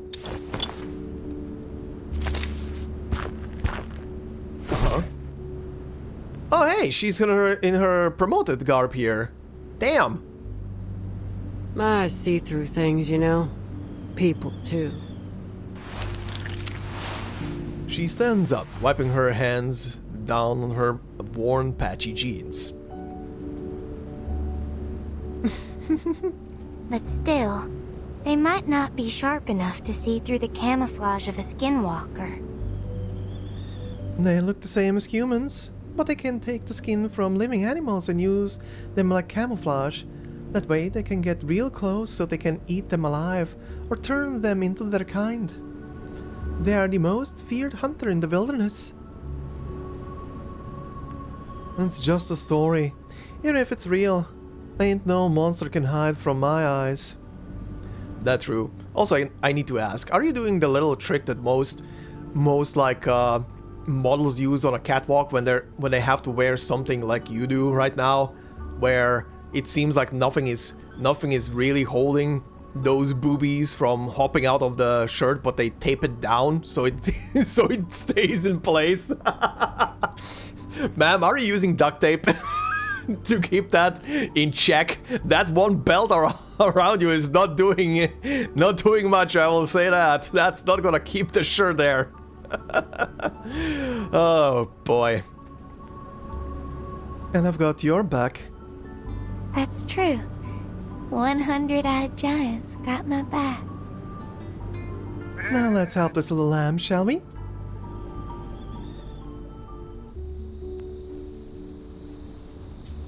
That's right. Ain't no monster can hide from my eyes. The Picarasma candy begins to wear off again, and her sight fades. She recalls the words again, as if she were savoring the candy's aftertaste. People will leave fur and flesh near the scene of the crime on the hottest day, hoping the skinwalkers will take their offerings and leave them be. But it don't help none. These monsters don't never stop hunting. It's in their nature. That bloody red ox will be standing on its rear legs as it shows up that night, holding those furs dangling from its mouth like a banner. And it'll be a bloodbath all the same. Humans and animals, bodies piled together. All living things treated equally, no exception. A massacre that lasted a long time. Humans and animals, bodies piled together, just like this. But it didn't work. People are still disappearing. I'll track it down myself. Whether the bastard's a merc or a skinwalker, I'll find it. Believe me, I will. Very interesting. Very interesting if it turns out that what is spooking the town is a skinwalker. Unless the clues are gonna lead to the hotel. and the true perp is gonna turn out to be the hotel itself. Did anything now update? The red wall bears traces of human blood, fresh animal blood, and animal pelts. Oh, now this is going away. The skinwalkers steal animal pelts and disguise themselves as livestock. They aim to catch humans off guard to eat them or turn them into their kind. Yep, that's how the skinwalker stuff goes. Why is this stuck on you? I am confused. Maybe it's ready to be combined, but I cannot combine it right now? I don't know. Anyway, no one cares. Nice, what a title.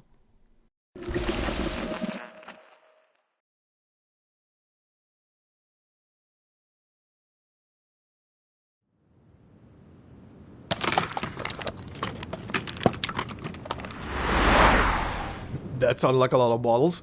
Soon after the sun rises, Argus prepares to leave town.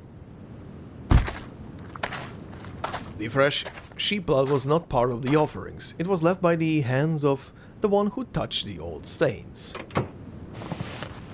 The blood of the sheep matched the old stains from the humans, down to the same marks and splatter. It had to be the same weapon, a machete, maybe even a chainsaw. This bastard used the same blade for killing sheep and dismembering its victims. But the murderer, at least one of them, made a mistake. A trail still visible to the mercenary, maybe even a bit too obvious. Damn it. Okay, that honk got me for some stupid reason.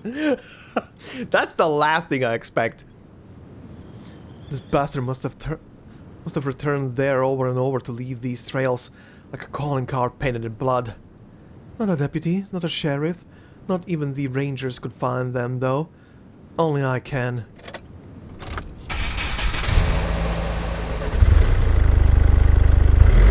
Only I can. After recalling what she read in the files to exclude some of the suspects, Argus finds her jeep and hits the road again. She refuels her car whenever there is a gas station and buys fresh water and bullets whenever there's a store, just as she always does. Following the trail with her eyes, she drives into the distance.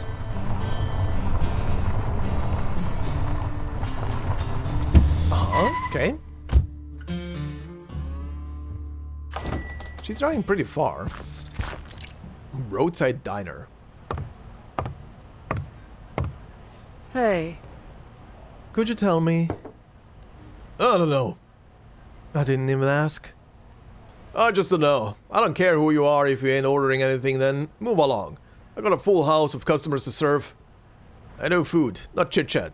If you're not hungry, you're in the wrong place. Give me a double cheeseburger, onion rings, and a milkshake. Whatever flavor will do. Can I ask questions now, or do I gotta play a game of darts with you first? Yeah, what is it? It's about that place with the real tall smokestack to the south, the one fenced in with barbed wire. What? You mean that old nuclear power plant? It's been abandoned. I'm just glad it's downstream of us. But what do I know? Maybe you want a mug of nuclear waste with your burger. I ain't kidding. But you said it's abandoned, right? So no one lives there? You got rocks in your ears, sweetheart? I said it was a nuclear power plant, not a condo. Nah, no one lives there. they've got soldiers from the base nearby that patrol around, but I don't see them much these days.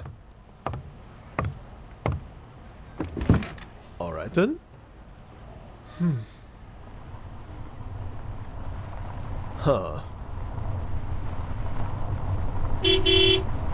More honking? Oh, hi. This is a familiar CG. A wild goose chase is frustrating. Coming up empty on every side feels like losing all the chips she has won so far in just one hand. Could this bastard be moving?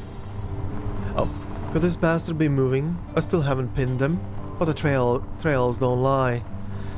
Argus's search is not without some fruits. If nothing else, she can tell its paths are random. The trails lead all over the state. She has to take the idea of it being a skinwalker into serious consideration.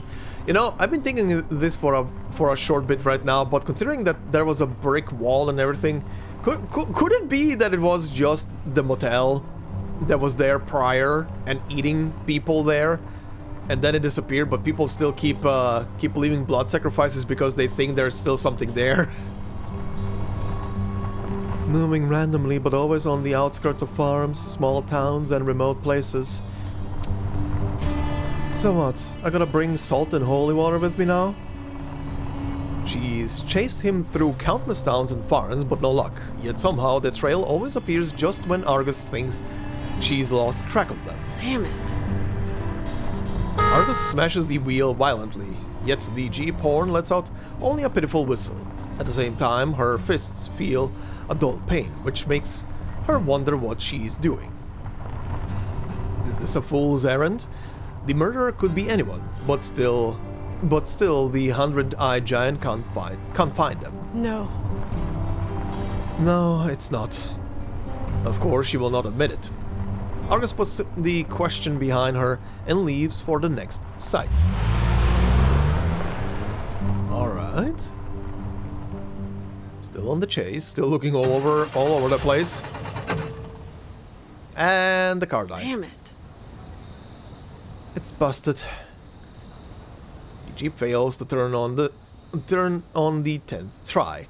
Sudden visions of her strangling the swarmy worm of used car dealer that sold her this lemon appear in her head. And in the middle of nowhere, really? Let me see. The nearest town is almost 200 miles away from here. Jeez, that's a trek. She has searched almost every town, from the Gulf to the Rockies, and then some. Argus has to accept the fact that she might have failed. Is that it? I've already searched the whole of Texas. Then is this bastard dead already, or is he still on the run? I guess that would explain all these goddamn clues. But ain't no way a skinwalker runs away from a merc out of fear. The clues were so obvious at the beginning, as if someone planted them, and I chased them like a good little bloodhound. But as soon as I left the south, they got unstable, maybe chaotic. The closer I go to the state line, the worse it got. But the trails never disappeared completely. They twinkled like stars in her eyes, always provoking her, always just out of reach.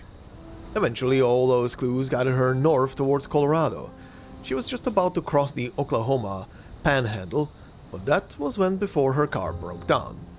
Now fate makes fun of the dodged mercenary by shrouding her in the morning mist.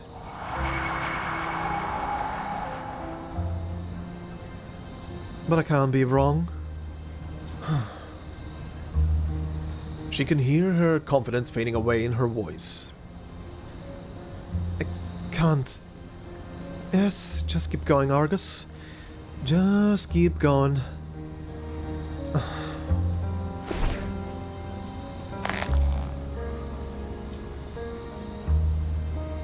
Kayla was there. She was in that town with the red wall. I must have missed something. I need to catch this bastard if I have any chance of finding her. Just keep going. So what if the car's broken? I've still got 2 feet. That's one of stubbornness and tenacity there.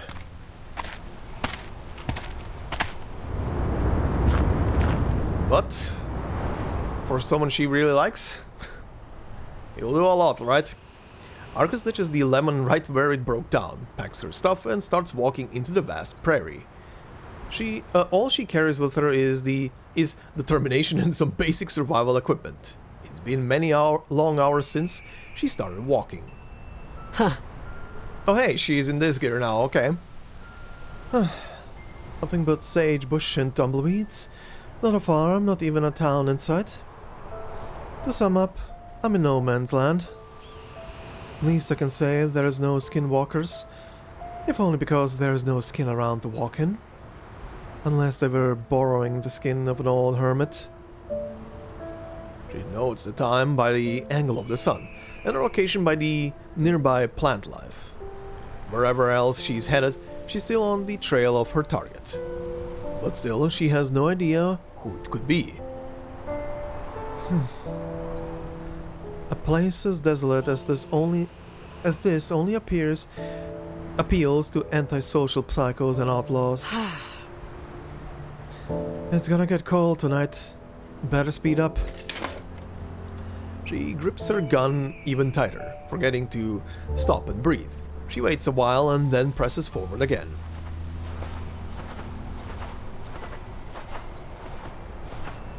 Just keep walking. Just keep walking, you'll get somewhere eventually. To stay alert and rational after traveling a great distance is not easy for anyone, much less for someone with night blindness. It's all too easy to miss hidden dangers lurking underfoot. Ow! Did she step into a trap? Arcus clutches her teeth, trying to hold in a pained scream. Just because this trap didn't catch an animal doesn't mean it's safe. Far from it. God damn it. She tries her best to keep in her pain while moving to the nearest trunk. She sits down slowly and straightens out her wounded leg. It was a simple spring trap, but painfully effective. Argus leans forward and down to her trapped leg, but she can only fumble in the dark, moving her hand inch by inch, hoping to find the release. Now, please, goddammit, I don't want to waste candy on fixing this mess. A few more moments of pain pass before she gives in. If she can't see, she is liable to do more harm than good.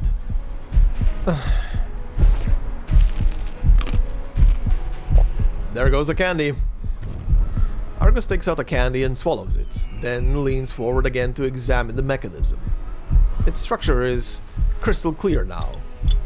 There you are. She hooks a finger around the spring and pulls it out. Damn it. She takes a deep breath and attempts to stand. Ain't no time to take a break. Ain't no time to take a break. Oh. Gotta go as far as I can before the effects completely wear off. At least through to the other side of this forest. Someone must have put the trap here, and if so, they may be nearby. Sorry I didn't catch you any dinner. Only one dumbass merc. God damn it. I love this voice line. God damn it. She staggers as she walks forward, but pushes against the pain, until she reaches the point that she can't help but cry out with each step. Ow. Huh. Yeah, I mean, even if she is in leather boots, that still will hit through boots. That thing has a strong goddamn grip. What the hell am I doing? As she questions herself, the candy's effects taper off. Argus keeps her eyes wide open, but in the darkness sees only vague and blurry shapes. She stumbles forward for a time until the sound of footsteps breaks her stride. Wait, what? Footsteps that are followed by loud crack of a rifle. One of the bullets swooshes by her ear. Something huge behind Argus falls to the ground in a heap. She looks back instinctively. A bear. The familiar smell of animal fur and blood rushes up into her nose. It reminds her of the red wall, but she has no time to think about that. She swivels to the source of the bullets and raises her gun to return fire.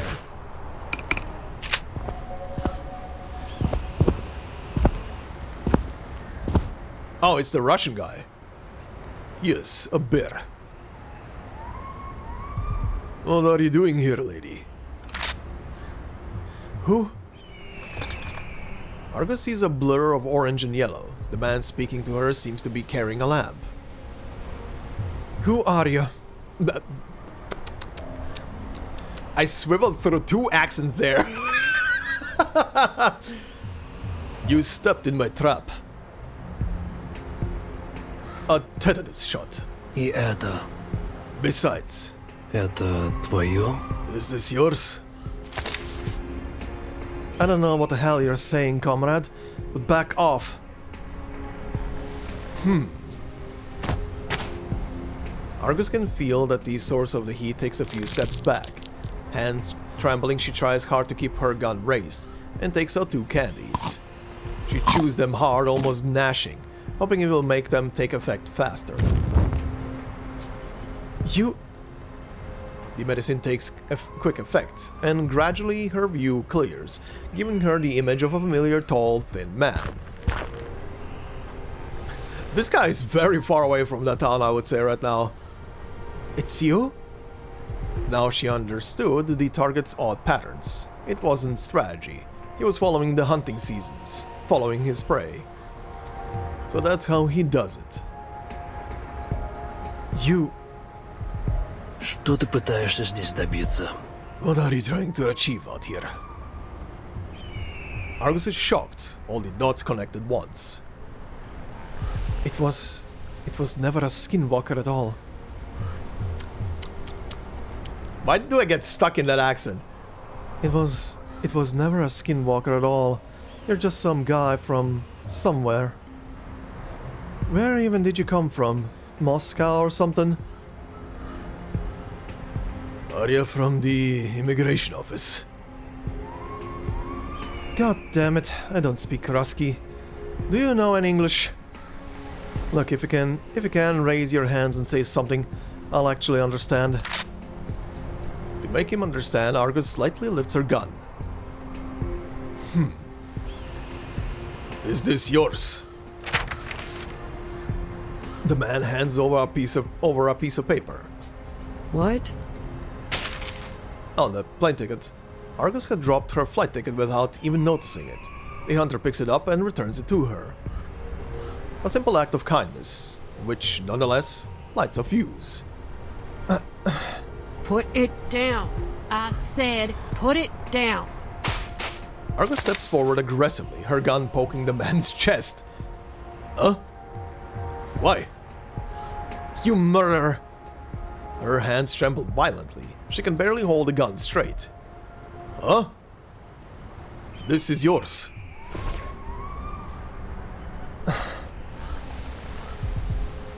He's right about that. Argus snatches the flight ticket from his hand and puts it away. Her breathing is labored, and the wound on her leg is burning with pain. Argus, I know you get... This is like the only time when she gets like, what's the word I'm looking for? Where she forgets all reason and instead of being analytical and analyzing everything, and I'm getting ASMR into my ear right now, and you guys are as well, but anyway. But yeah, this is like the only time whenever Kayla gets involved, this is where she completely loses it and doesn't really think or analyze properly stuff. Her ears are tingling from the headache. She has to stop thinking and focuses on her goal. You look for me? FBI. The mercenary flashes a fake badge to frighten him, but the hunter just seems more confused. You're under arrest. I'll serve your warrant once we get back to the station. Any station. And she's about to pass out. The badge has come in handy before, great for scaring random CVs into compliance, but this man, serial killer, skin changer, whatever, he seems immune. She's taking a risk, but her goal is not to kill the target after all.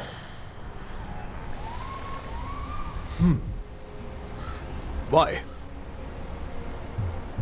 I'm investigating a murder case, a serial killer, and unfortunately you're the prime suspect. I'm taking you back to San Laredo, the town on the Mexican border, remember?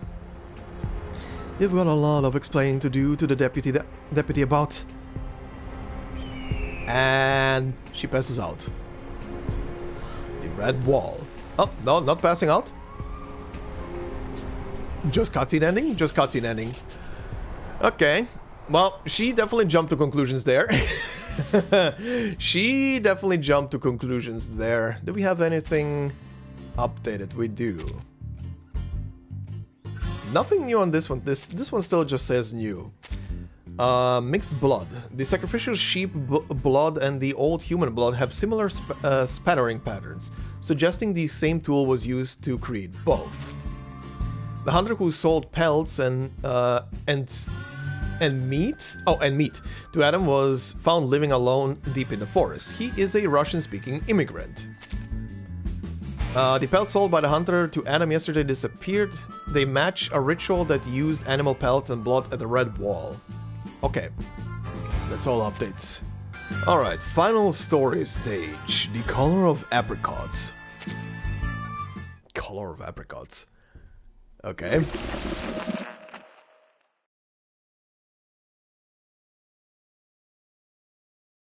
Let's see how this is gonna wrap itself up. Beginning with this immediately, okay. Questioning the entire town or something.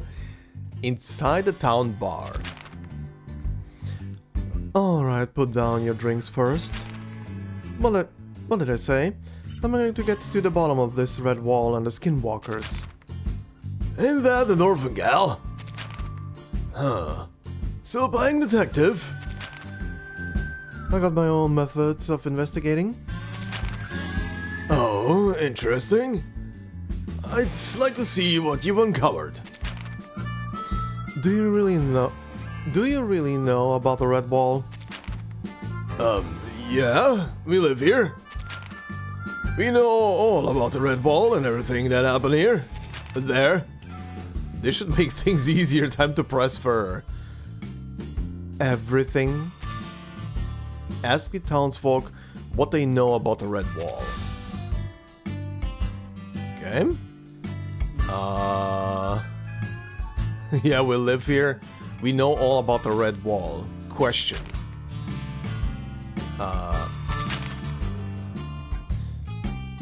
Ma'am, everyone here knows what your mercenary buddies did. You mean the... Oh, okay, she literally just asked back everything, really? That worked? Okay, cool. You mean the murderers? That's right. Even the kids know about it. Even now, the blood still seems fresh there. It seems they've got no idea about the animal hides and yeah. So yeah, they're keeping the wall freshly painted with blood. Contradict their statement with conflicting evidence. Alright, so this, even now the blood still seems fresh there. Refute that with, I think, the sacrifice of sheep blood and the old human blood. Yeah, proceed. No? Okay. I really don't get your meaning, but if you do get feeling better for fixing cover, okay. Okay. Even the kids know about it? I still feel like I need to present something for this one. Is it maybe him? The hunter who sold pelts? He's a Russian-speaking immigrant? No? Or is it just a wall? The red wall bears traces of human blood, fresh animal blood, and animal pelts. Okay, it is this. Okay. It was either that or the blood stain. Or the blood thing. Sir, I'm telling you, you don't know the full story of the red wall. Oh there, hold your horses before you start going on about these so-called strange occurrences. You really reckon you know more about the red wall than us locals? Why don't you hear me out? I told you I've got my own methods. I found an interesting file in your friendly local deputy's drawer. A file containing a bunch of case records. One of the more recent ones suggests there's evidence of a ritual. A ritual? Who performed a ritual there? Are you saying that's what all the blood was for? Exactly, but it weren't human blood. The blood and the fur came from animals. Tell the townsfolk about the source of the pelts and animal blood used in the ritual. Okay, so this is this guy now. No? Uh-oh. Uh-oh. Uh-oh. Whoops. Not him? Okay, now it's this? Oh, rip. Okay. Is this a fail? So I'm gonna clear the names of those murders. I think this is a fail. Is it gonna boot me out? Yeah, okay. Retry. Okay, do I call out Adam? No. Okay. Okay, give me a hint. What did... Oh, this? I mean, I guess that works. I mean, okay, sure. Not the blood, but sure, I'll go with this. Think about it, folks. Fur and meat. You talking about that old hunter fella? The very same. But he wasn't the one doing the ritual. Isn't that right, Adam? Adam? Hey, Adam! Are you hiding something from us? What could I possibly know? I tell you what, there's not a single local around here that wants to go near that godforsaken place.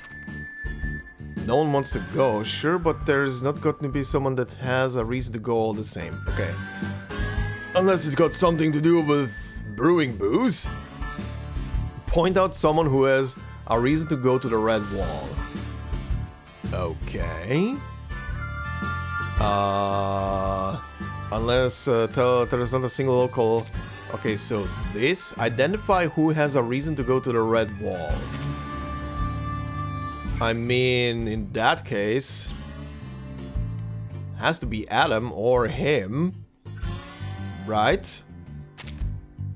Okay. Yep, Adam, okay. Some things demand a conclusion to be drawn. Back to what you all think, you know, the mercenary murders. Adam's sister was one of the victims. Wait, weren't we talking about the rituals? How did we end up back on the mercs? What's the connection? Is there something else going on? Don't you worry, sir. I aim to demonstrate that connection in full. Hand over your evidence linking the rituals and the murders. Okay. The evidence connecting the rituals and the murders, huh? Okay, that has to be the blood then. Let's try the blood. Yep, okay, blood. Now, I hope you realize I ain't asking these questions to shoot a breeze. I've got an angle. I have arcane tracking skills that help me follow the evidence. I visited your Red Wall, and I saw it was covered in fresh animal blood and pelts. Some of the animal blood had the same rusty stains as the old human blood. They both came from the same tool, a machete or even a chainsaw. So what? You're saying these mercenaries are no longer killing people, but instead using animal pelts for a ritual? This may be tied to a particular legend. Submit the rumors related to the animal fur. That would be the skinwalker. The skinwalkers. You've heard of them, haven't you? To stave off skinwalkers, people will lay down pelts and blood. And that Red Wall is a perfect spot for it. The bodies of humans and livestock mixed together. The ritualists use this in the hopes of satiating the skinwalkers. Meanwhile, your killer is using it to cover their tracks. But you still ain't told us who is performing these rituals. Piece together the clues to identify who went to the ritual. Alright. Him and... No? Not the connection? Okay. Okay, Adam and the file. The pelts sold by the hunter to Adam yesterday disappeared. They match a ritual that used animal pelts and blood at the red wall. Okay, proceed. Maybe I don't know everyone who's been there, but I do know one of you has. Adam, where did all those pelts the hunter sold you go? With all the commotion yesterday, I'm sure a lot of people noticed our little exchange. Anyone you made prior? Adam, are you hiding something? I did place those pelts there. I wanted to keep this town safe from monsters. I wasn't going to let what happened to my sister repeat itself. Alright, gentlemen, putting our barkeep's motives aside, the real suspect is already out in the open. Identify the culprit based on your deduction. I mean... Hunter? Would it be the hunter? Okay, I don't have many tries left. It's either the hunter... I mean, I don't know what else it would be, right? Has to be... yeah, hunter, okay. There's someone else closely connected to all of this. The hunter. He ain't from around here, is he? Yes. Do you all happen to know where he lives? No, he don't speak much. We just buy his furs. Could it be... That's right, folks. While I was tracking down the killer, I ran into him in the foothills of the Rockies. A loner from parts unknown. And those furs testify to his skills as a hunter. What's more, his whole place up north is surrounded by traps. He's got the means, the opportunity, and he fits the profile. Now we'll just have to trust the deputy will give the truth out of him. I can't believe it, he's one of the killers! He didn't talk much, and you wouldn't think it. But we trusted him, bought pelts, stocked firewood from him, even let him stay here during the winter instead of sending him back up to the mountains. Would he be one of the killers? I don't know. How could he do such a thing? If you ask me, it all makes sense. He set up the red wall and spread rumors about the skinwalkers, all to sell us pelts for a pretty penny. Damn it. In the end, it's all about money. Adam, bring me 2 more cases of beer. See? That's what they think. What about you? You've been quiet. Do you not think he's the one who killed your sister? I don't see things your way. I don't know. Could you explain again how you found him using your arcane eyes or whatever? Doesn't it even count as evidence? Are you worried he might get off? Don't worry, he won't. He didn't cover his tracks that well. They'll eventually find something. Ain't nobody who can kill without leaving a trace. I only got him because I could see the evidence clearly. I don't know. I don't know if it would be him. He kind of just struck me as someone who is potentially just fighting the skinwalkers instead of, if there even are skinwalkers, to be fair. Adam, beers! Hold your horses. Adam leaves the counter, putting an end to the conversation. And she just hums. Argus had arrived in San Laredo at midnight. After leaving the hunter to the deputy's office, she dressed her wounds again and then returned to the bar. As the investigation reopens, the news that she caught the murderer spread through the town like a prairie fire. Now she's sitting at the bar, finally sipping on the blackjack she paid for days ago. She isn't in a rush to ask about Kayla just yet. For now, she's enjoying the moment.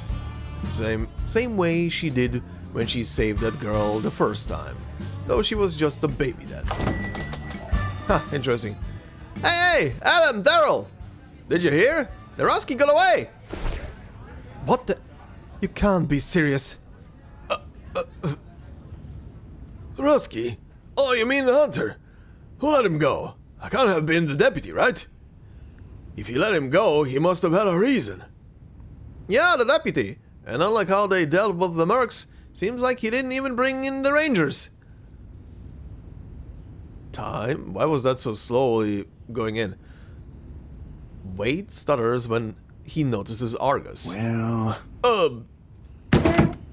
Argus grabs her gun and stands up. She doesn't seem to pay attention to Wade's words. Excuse me? Where are you going, miss? The deputy let him go. What can you do? You got guts. Look, I saw you in action. You're the best bull rider and merc I've ever known. I don't doubt you must have cracked a whole hack of cases. But you got the wrong guy this time. That's what the deputy said anyways.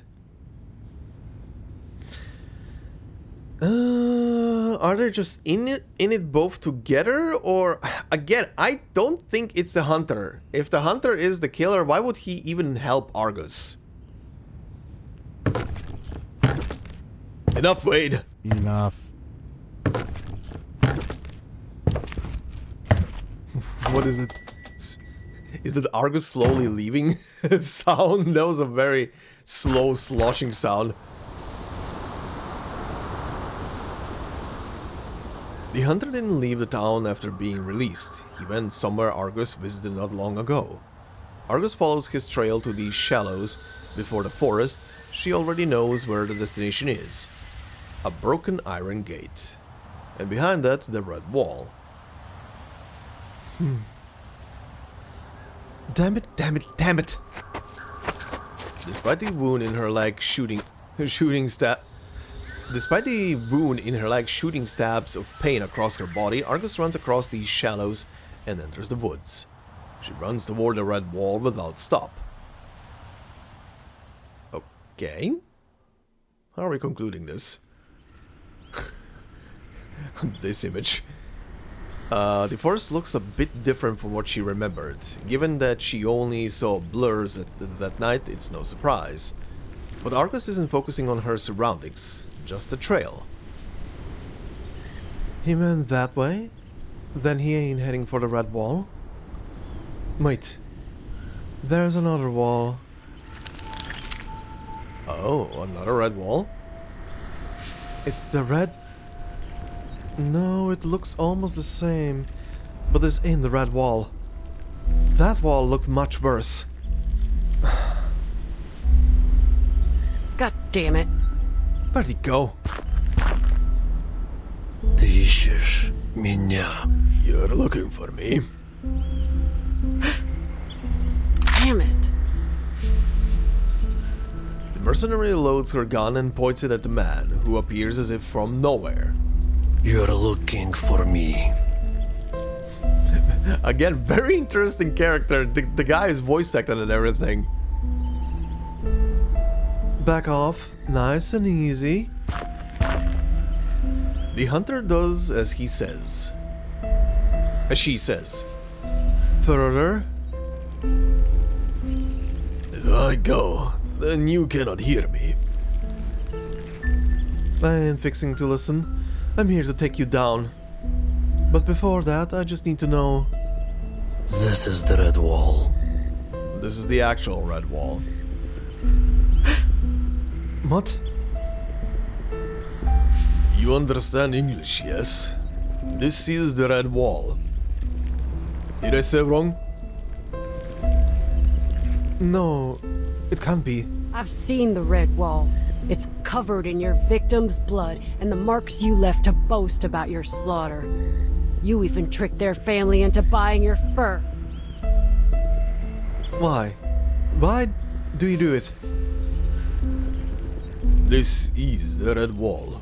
It has nothing you said. Look. No. She doesn't intend to follow his instruction, but she can't help herself. It's like there's just fruit on it or some shit. What is that? The wall is dyed red with apricots. Okay, that's where the apricots come in.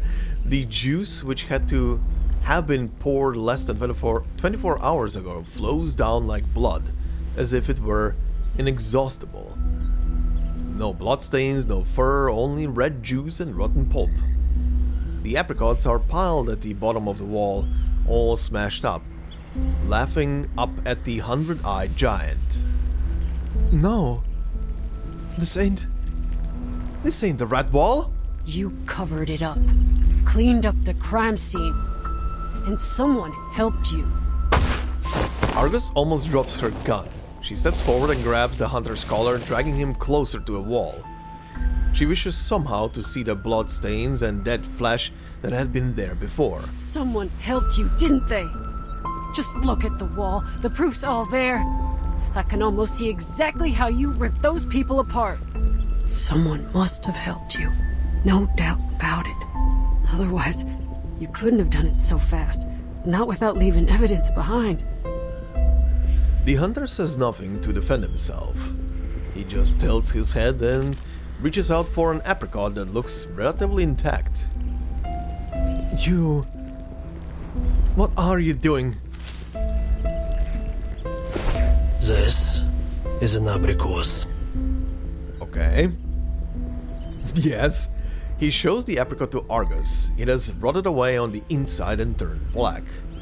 This is cattle hide. He points at the rope hung at his waist. This is the red wall. Then he points at a broken wall covered in apricot juice. No.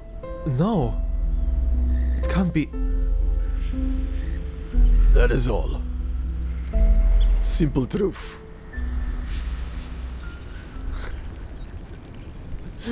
Okay. What the shit did you see then before? What kind of simple truth is that? I don't get it. What in the goddamn are you even talking about? If all those marks were just apricot pulp. But there's no way.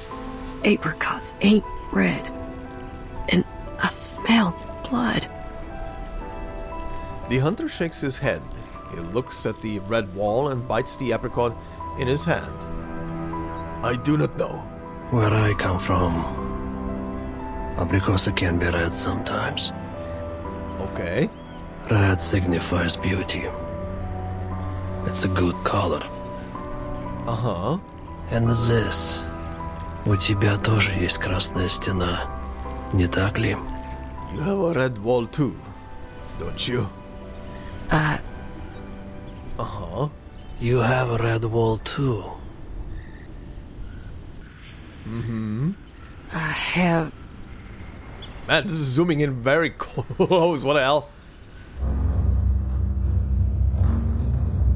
Oh. It hurts. Oh, this is taking place after this. Argus. You come to me.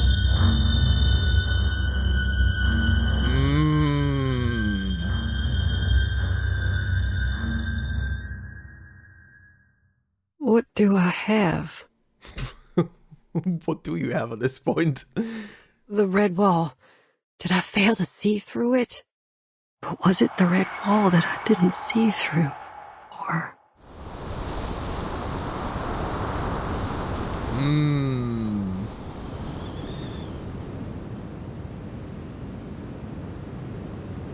Kayla ain't here. Oh, she definitely ain't here. How to interpret this then? Is the red wall like something that is like metaphorically blocking your mind and not letting you see through it? Like it's showing you this sin you committed? Or trying to hint towards you a sin you committed without realizing it, but you're not seeing the bigger picture because there's a wall in the way? Like Lloyd Bannings would say, there's a barrier and we need to climb over it. Interesting. Look on the bright side. At least I found this ticket. Argus looks at the sky. She still remembers what she had gone through in a motel. Okay, I'm also happy that they are confirming when this is taking place, because I was kind of like going through the story thinking like this is either before or after, but they're not confirming anything right now. She still remembers the sticky feeling that oozed from the mirror. To prevent herself from rubbing hands pointlessly, Argus checks the ticket again. From Fort Worth to Houston. The passenger name is right. This is the best clue so far. Oh, her surname is Winchester? Kayla Winchester? That's very, very interesting surname. I don't think... Did I... God. Because I'm recording so much stuff recently. I don't think they said her full name in the main portion of the story. At least I don't remember, because Winchester would have definitely stood out to me. If the information is all correct, Kayla must have come through Houston. But that can't be her final destination, I guess. Oh, but that can't be her final destination, I guess. She never liked big cities. The buses travel between cities and the countryside twice a day.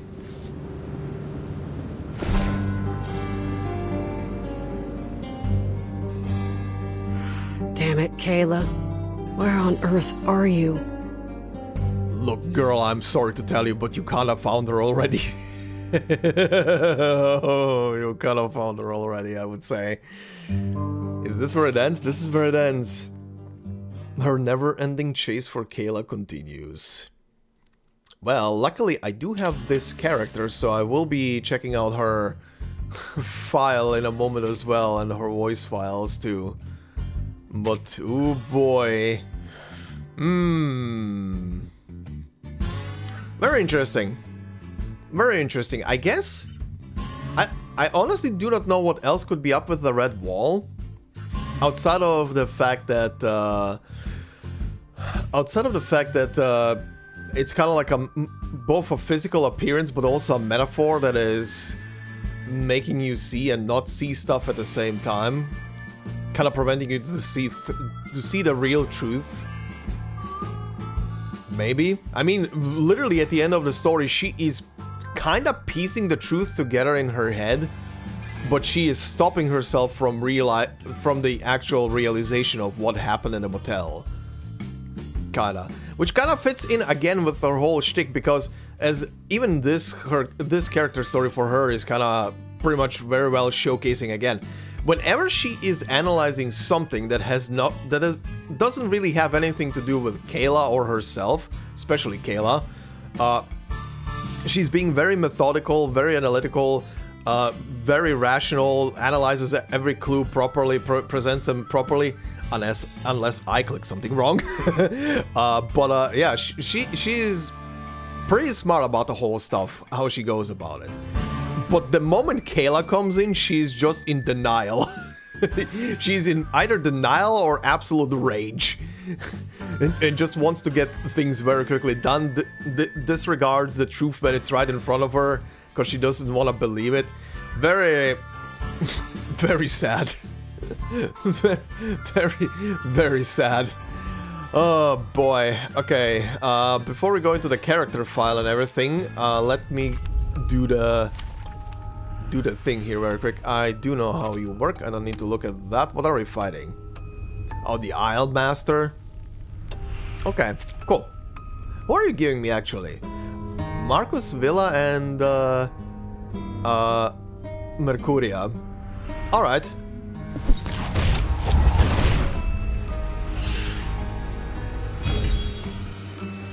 Well, that was very quick. Was I helpful, Timekeeper? That was a very cool, quick survey. That didn't take too long. Alright, very interesting stuff. Nope. Oh, there we go. that was delayed. I thought the game crashed for a second. Alright. But yeah, anyway, so...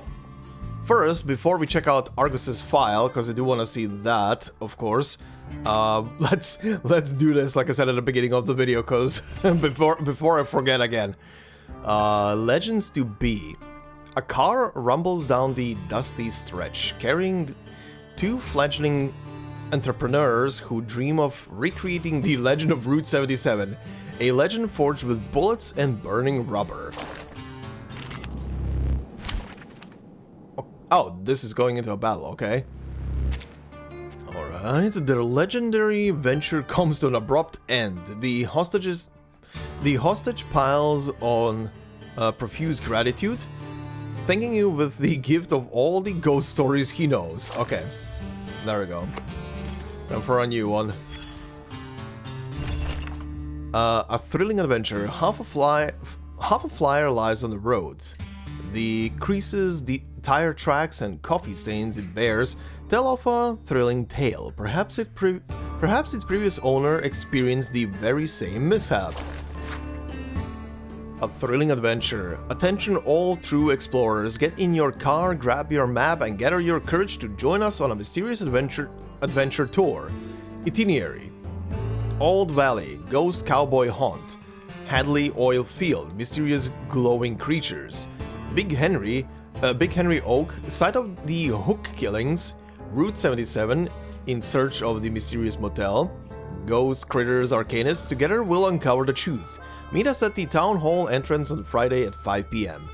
Flyer printed on a home printer, the rest of the text is illegible. Old Valley Ghost Cowboy Hunt, Mysterious Glowing Creatures. Okay. Big Henry Oak, Site of the Hook Killings. Is that related to the... to Green... No. Is it related to Green Lake, maybe? No? I can't remember. I can't remember if there was an oak there. The only thing I remember about that was campsites, camping grounds, lodges, and there was a lake. And there was a military base close by. Were these sites mentioned anywhere? These first three? Because I'm really struggling to remember if there was something. Route 77 is the only one that is kind of like the obvious thing. Next one. A subtle clue. A color-printed flyer annotated with what seems to be explanations behind several urban legends. Alligator Ranch Extravaganza? Get ready for the adventure of a lifetime. Hundreds of sharp-toothed stars with mouths open wide and eager to meet you as Texas's behemoths converge right here. Alligator Kingdom Parade, a grand spectacle like you've never seen before. 100 alligators are here to welcome you into their wild world. Alligator Feeding Frenzy. This is a challenge that's not for the faint of heart, where your fingertips brush against giant hungry jaws.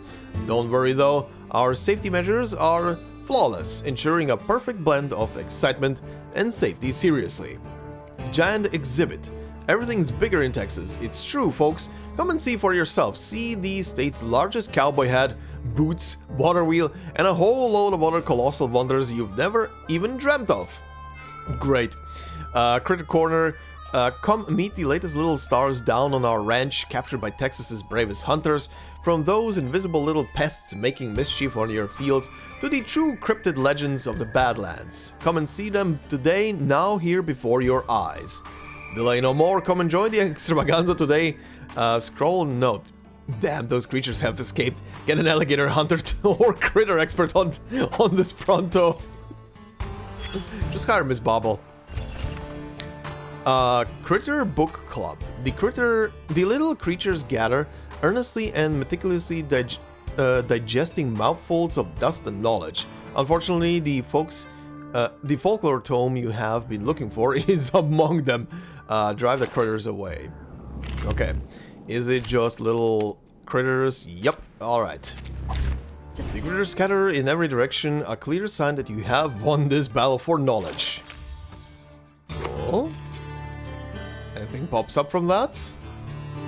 No, that was the last one. Let's see. Guess this is gonna get still locked in. What is this gonna be? The Haunted Highway, Home Alone.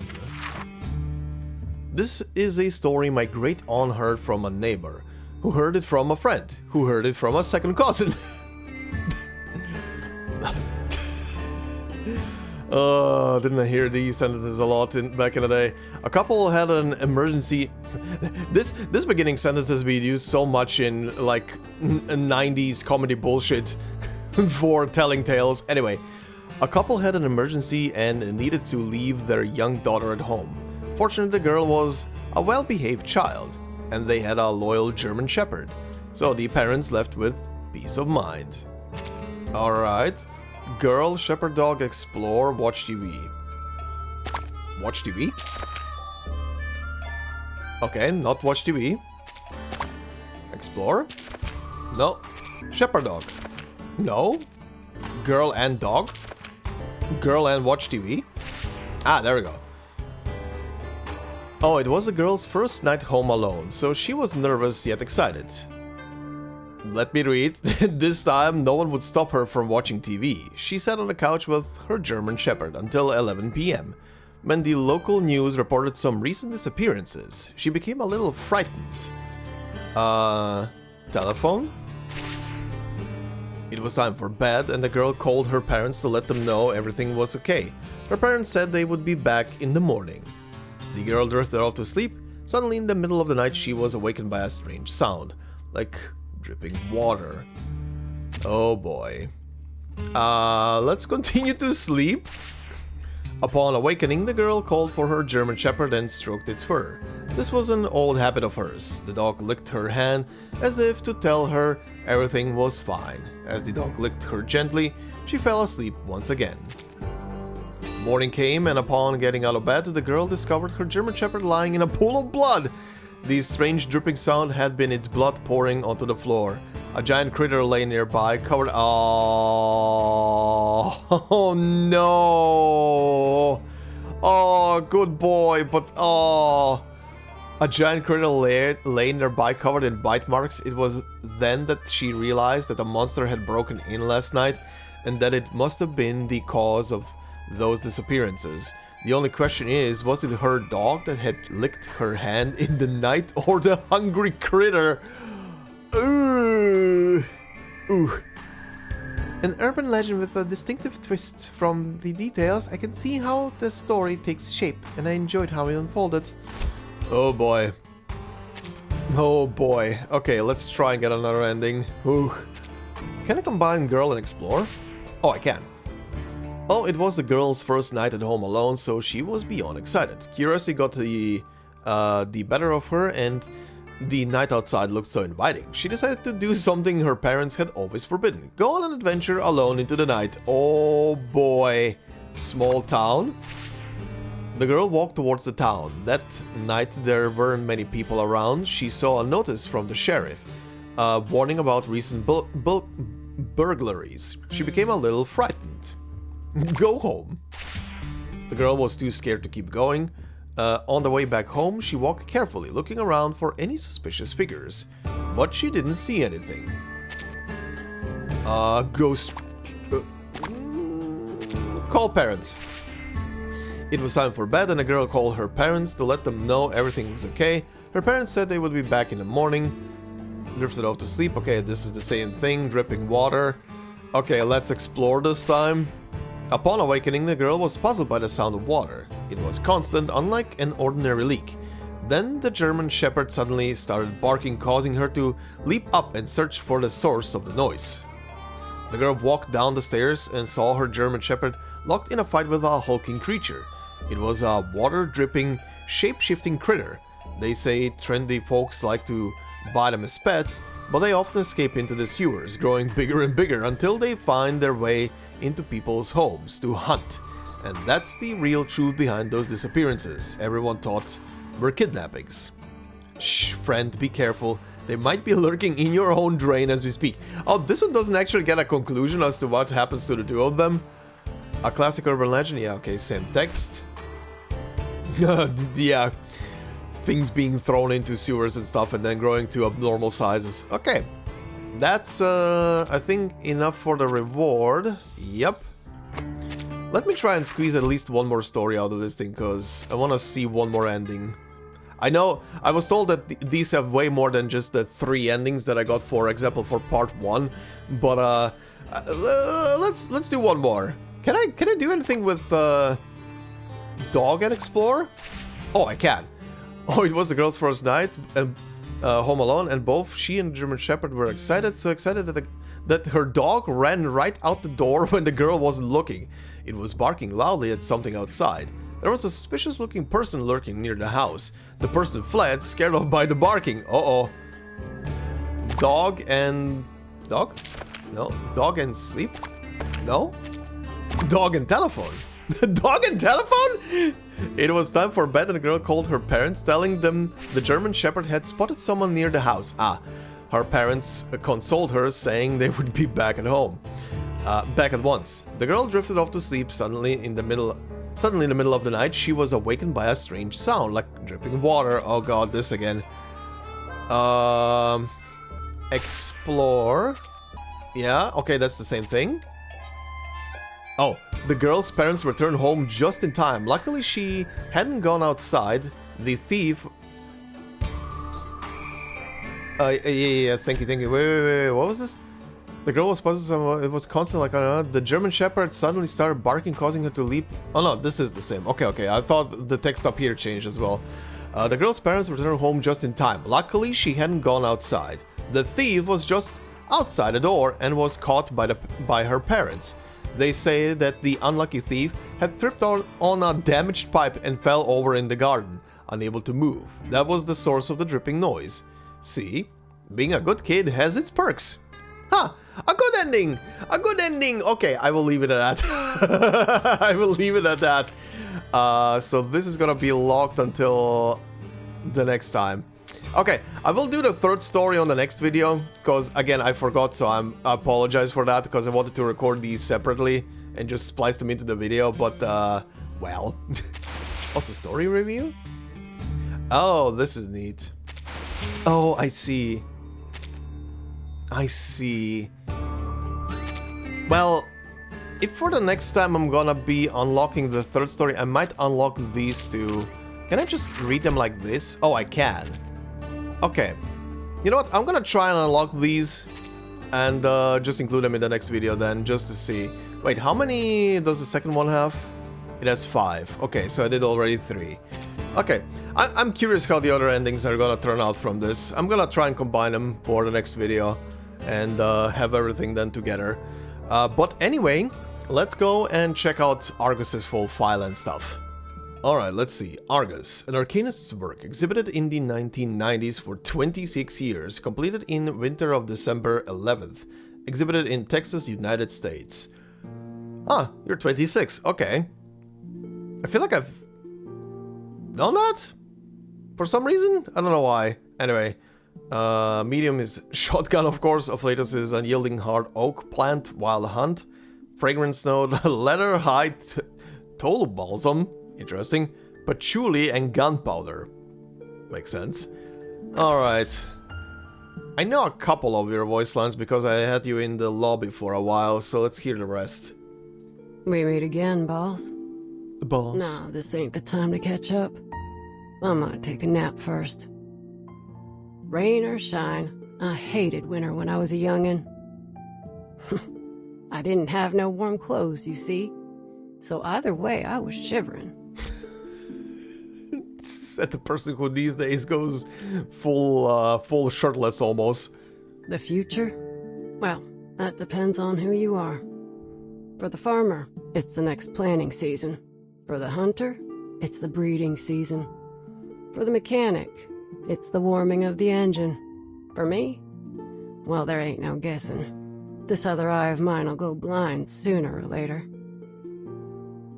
Yeah, that's a bit of a sad truth there. She will probably at some point go full blind, because she keeps overusing her eye.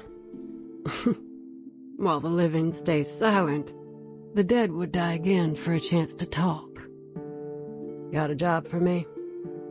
If you're looking for someone, just give me something they've used before. I'll find them. Would you look at the time? I guess you're fixing to be the second mouse who gets the cheese, huh? Thanks. You still feeling groggy? and come join me for some target practice. Believe me, the sound of this baby will wake you up. Oh, I'll believe that. I think I fired a proper gun once in my life, and yeah, that both recoil and sound will really wake you the hell up. Is that disco music? I don't know why y'all love dancing that stuff so much. I ain't fond of those laser lights neither. I swear, they're gonna make me go blind in my other eye too. And believe me, I ain't the only one who feels this way. Okay, I'll say this. I'm vibing with the whole disco is kind of overrated thing. I was once in a disco for 30 minutes, at least here, and I left. The only disco I ever was in for a longer period was on a class excursion to Prague. But that was different. Got a few jobs.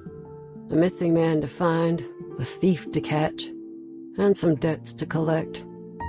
No need to wait for me, boss. Ain't no guarantee I'll make it back.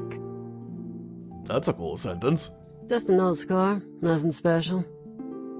My index and middle fingers are crooked because the doctor set them poorly.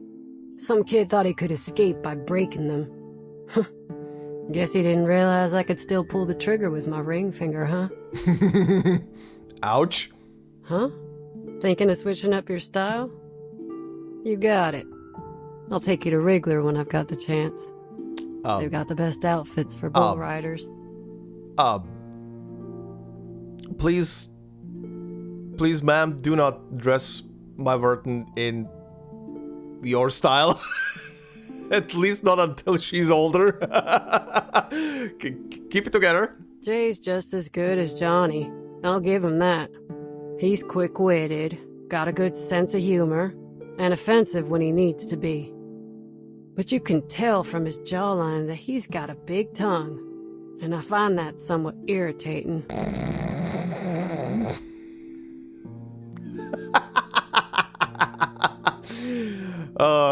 Nice. You've got your own Kayla to find, I can tell. And you know what you need to do to find her. Good. Vertin, let me show you around Texas next time we go. I don't want that creepy motel to be your only memory of my home state. But it was spooky and it was great. Everyone in the suitcase has smooth, pretty faces. Like they ain't never had to worry about life. I know. It just seems that way. Okay. Is all. Okay, she caught herself. I was like, ma'am, please, don't.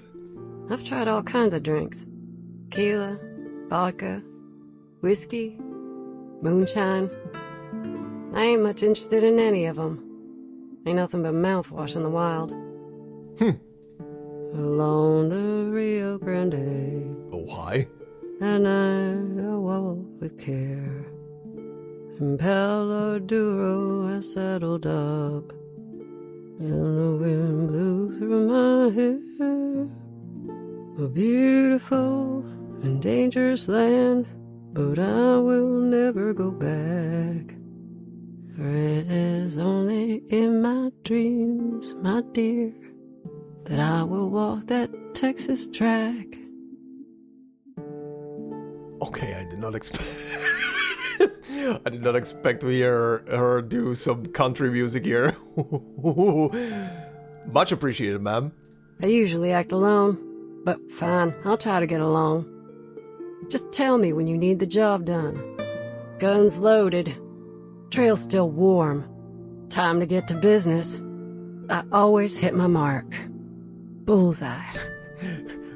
Wastelands I've heard many times. Don't mess with Texas. The trail was all too obvious. Weak hiding spot. You can run, but you can't hide. You're a hard nut to crack. Why does that linger? Oh, because of her facial animation? Weird. Don't act surprised. It's just another day on the job. An aspen tree split by lightning in a storm will one day be riddled with woodworm. Then, under the layers of bark, there won't be nothing but an empty heart. brush away the dirt, wipe down the parts, and apply lubricant. Regular maintenance is the key to a well-functioning weapon. That is the truth. Alright, these were interesting. Let's see this. Felt cowboy hat. $2.50. That is very cheap. An old-fashioned felt cowboy hat purchased from a store in Houston. Used for many years and bearing plenty of signs of wear. Choosing a good hat is an art. The interviewee trusts this weathered old companion over the trendier styles. Summers 311A double-barreled shotgun. Again, seems very cheap, $48. A classic double-barreled shotgun with a simple design, sold continuously for over a century. It is regarded as one of the quintessential shotgun models. The interviewee purchased this one 8 years ago. The interviewee calls it one of her two tools of the trade. The other is her eye, which she regrets cannot be maintained like a gun. However, the interviewee has no intention of undergoing any form of eye examination or treatment in the near future. And she kinda should, quite honestly, if she wants to continue her mercenary life or something in a normal manner. 2 Argus, invaluable. Oh, the neck piece. A necklace made of peacock feathers, leather, and metal components, which with clear signs of handmade elements. The green eye-shaped feathers are obviously related to the interviewee's namesake. It was a gift, the interviewee said before declining further elaboration. Okay, I'm gonna presume this has been made for her by Kayla. Yeah. At least that's my assumption, considering how dedicated she is to finding her and everything, and emotional she is around her, so yeah. Okay, story. Under the Lone Star. People are born here, they die here. Texas is one wide open space. The plains stretch on forever, offering up their thick black soil to the crops and their vast pastures to the cattle. The air is dry and the days are long and hot. Summer storms and tornadoes are frequent visitors to the ranch. Visitors who leave as quickly as they come. The people here create history and have established a proud way of life, regardless of the changes in the outside world. They're independent though and rugged. They're used to hard work, to gathering around the barbecue grill, to hand-rolled smokes and shotguns. They're used to local radio news broadcasts on Friday mornings and the Tonight Show at 8 in the evening.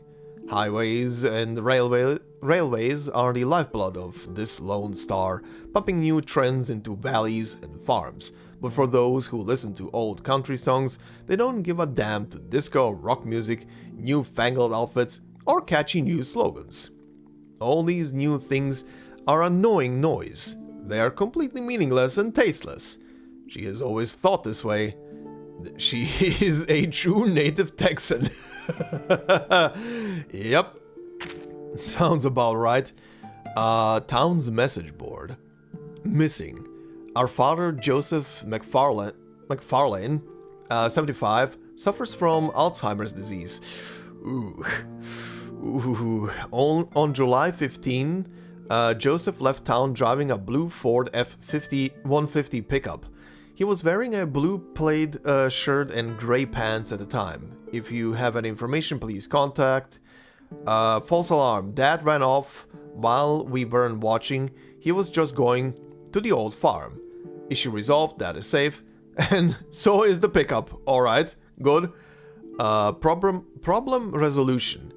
Need help solving a problem? Whether it's a family problem or a business issue, contact Detective Martinez today. Experienced, efficient, and at your service. Please call... useless. Nowhere as good as... Redacted? Okay. Interesting. Notice, Bob. You've owed me $500 for 3 months now. Please pay up by the end of the month or face the consequences. Jefferson. Bob ran to El Paso. Don't waste your time. Get in touch with Redacted. You can't go wrong. She'll take care of it. Ah. The redacted name is Argus. Alright. I see. Missing. We are looking for our darling daughter, Amelia Freeman, 23, who left home on July 10th. Amelia is 5 feet 6 inches tall, has long blonde hair, brown eyes, freckles, and was last seen wearing a white dress and red sneakers. We are very worried about her safety. If you have any information, please contact sign her loving parents. Poor girl, hope she's safe. Contact, presumably Argus. Seriously, if you need to find someone, just contact her. And if you need a debt collected or some muscle, again, just contact her. Stop erasing other people's messages, Martinez. Some other messages. Amelia asked me to tell you she won't be coming back. She has her own life now. I've returned your money. If you've got a problem with any of this, feel free to come meet me face to face. Signed, Argus. Okay, so the redacted name was Martinez deleting Argus's name from the thing. What a petty man. Alright, interesting. And final thing is the interview, of course. Helpers help themselves. You're quite well known in Texas. Is this your first interview? Of course it is. I'm just a hired hand who comes along, solves problems for folks, takes their money and leaves. That's all. I ain't interested in dealing with reporters or people who just want to flap their gums. Oh, no offense. To realize this last second. None taken. I'm sure people really appreciate what you do for them, at least in some towns. Yeah, and some hate me, cause I've taken their land, their horses, or whatever. Like I give two craps. In the end, it's all about money, ma'am. Right, the money. Would I be right in assuming this is your sole motivation? I believe some of the people wouldn't see it that way. Sense of justice wears off, ma'am. Ain't no way the 500th time you're showered with gratitude and tears feels as good as the first. But to a merc, it don't matter. Just do the job and take the reward. I don't think I need to repeat that a 4th time. I mean, she has a point with that. The first couple of times is probably gonna be quite the high if you get praise for something like that, and then later it just becomes a regular occurrence if you just keep doing the same thing over and over again. Okay, that was very interesting. But we do have a couple of things to watch now, I would say, for the end, right? Oh, one thing before we do the trailers that I do need to point out, considering we had the selector right now for a dupe for a unit you already have, right? Originally I was recommended to get a Flutter page dupe, but I got a dupe for Flutter page when I was pulling on the last banner. So that kind of alleviated itself.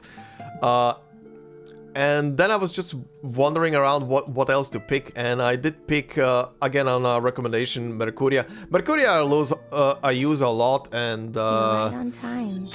I was just about her first imprint is pretty nice. At the end of the round now, if allies have cast 2 or more rank 2 incantations for that round, gain Moxie +1 for self.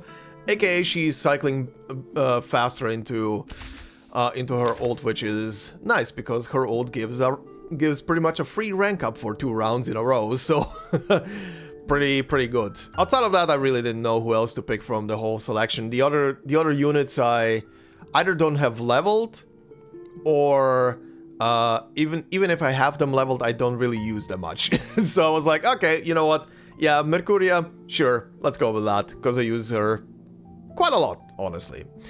But yeah, anyway, we have a couple of trailers to watch, so let's do that. Main trailer for Route 77. Let's see, the Haunted Highway. What did I put into this thing?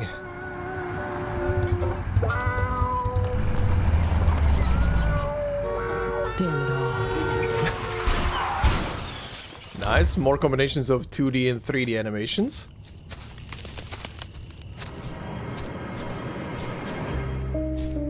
you all right? Oh, she's fine. Don't worry about that.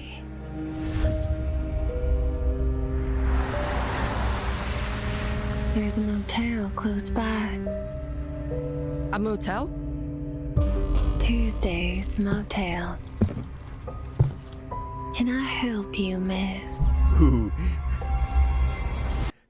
Ooh, I like the little piano notes in the background, how slowly they're like building up the the atmosphere. I love it.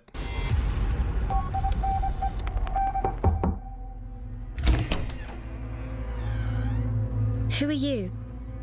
You're in deep now, ain't ya? The name's Argus. Just call me Merc. When was that array drawn? It'd be less than 24 hours ago. Oh, wow. Okay. I didn't do this. Hi. Gunpowder on his fingers. But this ain't no ordinary pistol. You're in for a lick of trouble, that's for sure. Take me to his room. Mm-hmm. What are we after, boss? Firstly, I'd like to know what happened to her. Second, whether the Order of Enlightenment has been here. Why did a Xeno officer come to this place? This motel. Those Yes? calls are meant for How the much dead. further are we going with this? They say the deepest despair. Oh wow, they even showed this? It won't fool me. Can it really be Damn. that simple?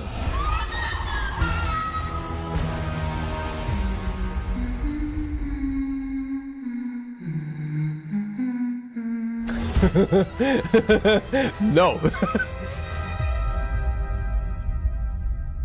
Okay, I'll give them this. The trailer is very spooky, and they don't really.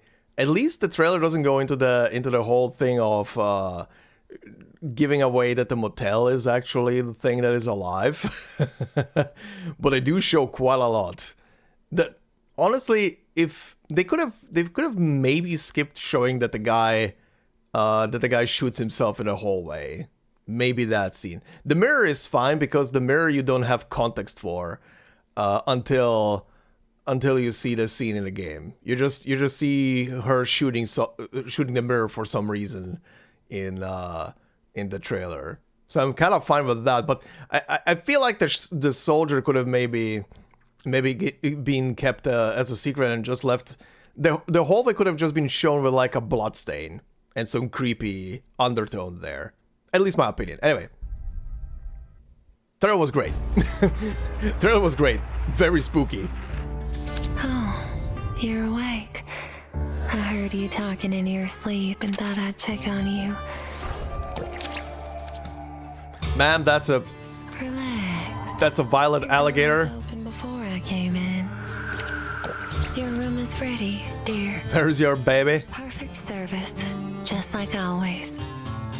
Shh, you're waking it. please don't wake up though, Adele. Do keep calm, please. We meet again, boss. No, this ain't the time to catch up. I'm gonna take a nap first. Got a job for me? If you're looking for someone, just give me something they've used before. I'll find them. Guns loaded. I always hit my mark.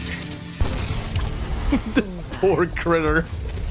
Absolutely deleted. You're so sleepy. I will be the protector of your sleep. Please don't resist. I am still shocked that to this day, almost a whole year later, this is the one 5-star from the pool of 5 stars that are available in the summoning pool that I don't have somehow. Oh, it's you. You patting me on the shoulder so suddenly triggered my genetic memory of being preyed upon. Open your heart and embrace your dreams.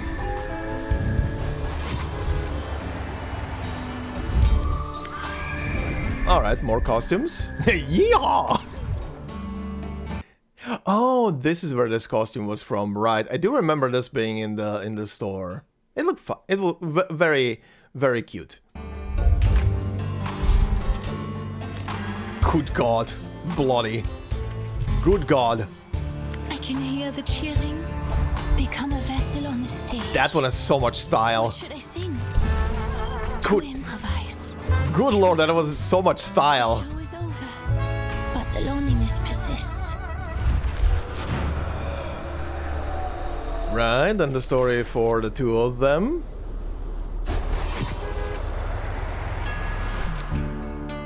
A series of Dusk updates. Oh boy.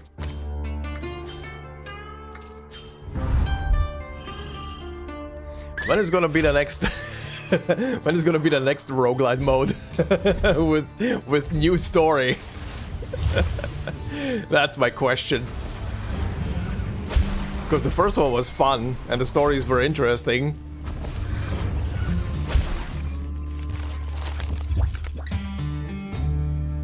Okay, the minigames. Oh, this was also the update where Diggers came in with his anecdote. Oh, there were two. Really? Okay. Bloody I'll have to check out at some point.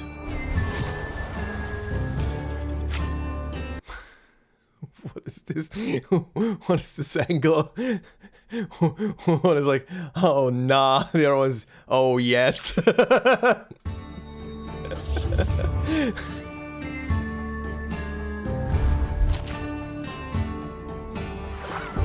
Alright, the regular stuff, gifts, yep, all the login rewards. Oh yeah, this is where this came back in.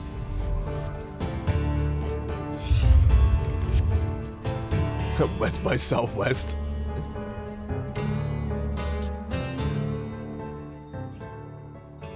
I need to update my island at some point. Won't be driving under these conditions. And it ain't none of your concern.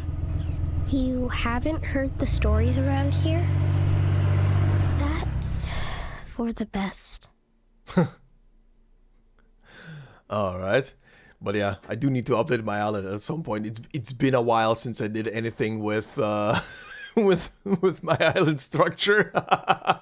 Alright, next trailer. Alright, Tuesday. Rockabye Baby. Oh boy. Lull me to sleep. Let me have the craziest nightmares, please.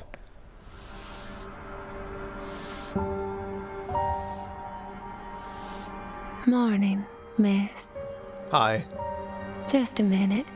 I'll be right over to your room. Oh. There. Good. Poor thing. Please, you can clean up later. Much obliged, miss. Wow, Kimberly's even in this trailer. Oh. Let me take a look. You sure? Out of the way! Are you okay? Get away! What's he on about? That's just Mr. Stephen. He needs a little shut-eye is all. Oh, this is where this is from. Are you okay?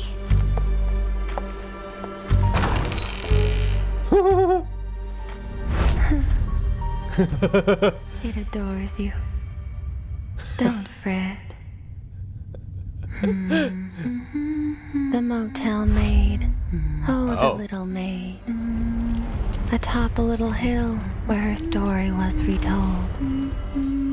Below were cries and siren lights. Oh, a bloody scene unfolds. Oh, shit. The motel maid. Oh, the little maid. A little bride. Oh, a wedding she'd never hold. Christine!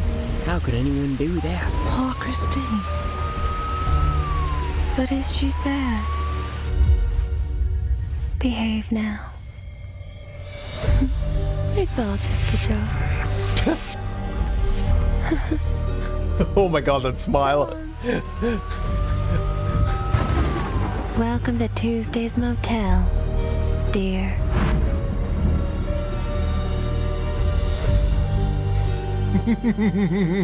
Well, that was positively creepy. Oh, again, I feel sorry for the character, but oh my god. Oh, she's quite a personality now. Okay, one more trailer. Argus, a moment in the hunt.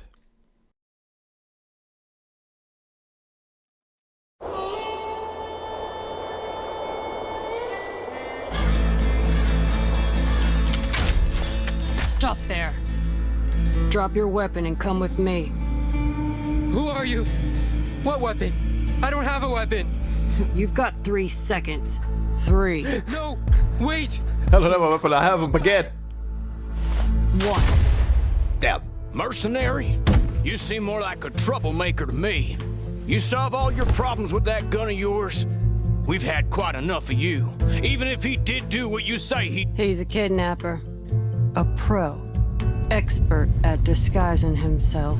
Listen, Argus, I know you've done jobs here and there, but this is an official case. The evidence never lies, officer. And there ain't no one who can find it better than me. People scam and cheat, but the traces they leave behind, they say nothing but the truth. Some decent countermeasures. Interesting. Never second guess, never overthink. Always get the drop on the target. You've got 3 seconds. No, wait. 3. You got the wrong guy. Oh, I see. He's got backup. You know what to do.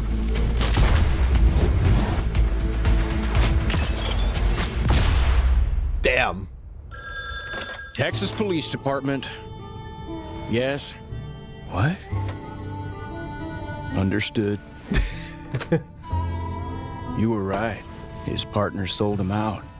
Your job here is done. Told you I've always finished a job. Well, all but one. Yeah, all but one. Father's daughter is still missing. All but one, and you technically finished it, and yeah. Boy. Cool trailer though. Very cool trailer. Okay, but with that, we are, I guess, done with Route 77. Like I said, next time we're gonna be jumping into the two character stories from Vereinsamt, starting with Lucy, of course. And gonna see that, because I definitely don't have to play through chapter 7 again. That is done. But we're gonna check out Lucy's story and then Kakania afterwards, and then we're gonna move on to chapter 8 finally.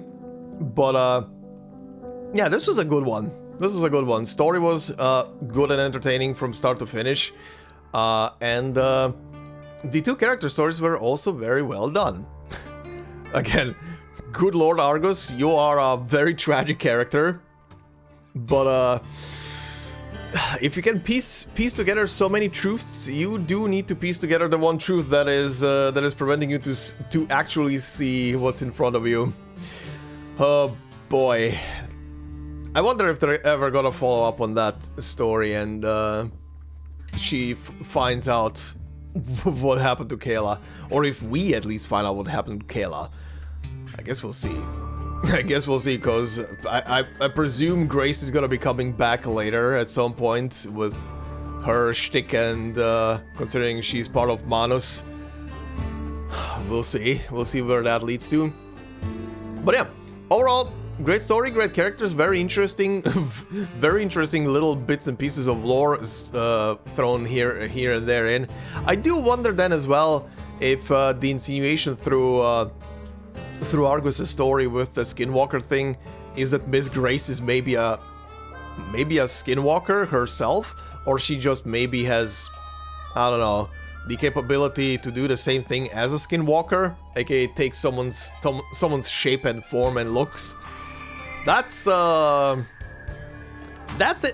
disturbing, creepy, and scary in its very own regard, especially if what they said in the story about the Skinwalkers is that even someone like Argus would have a super tough time to distinguish if it is someone else just wearing the appearance of another person. Oh god, that is a scary thought.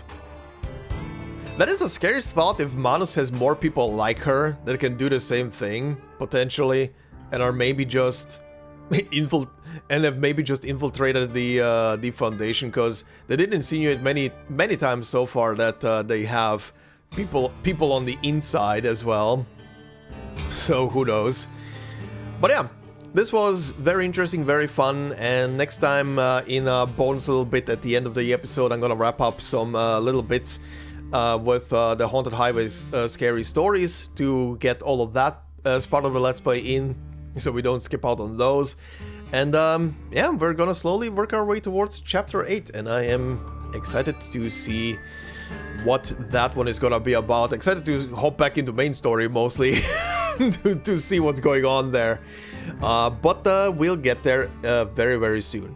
But until next time, hope you enjoyed this one. If you did so, please consider leaving a like, it would help out a lot. If you're new to the channel, consider subscribing. If you want to support me more directly, memberships are open on the channel. And as always, no video will be behind a membership, it's purely there for support, so thank you very much to all the members already doing so. And I hope you all have a fantastic day wherever you are, and I will see you in the next part. Until then, bye-bye.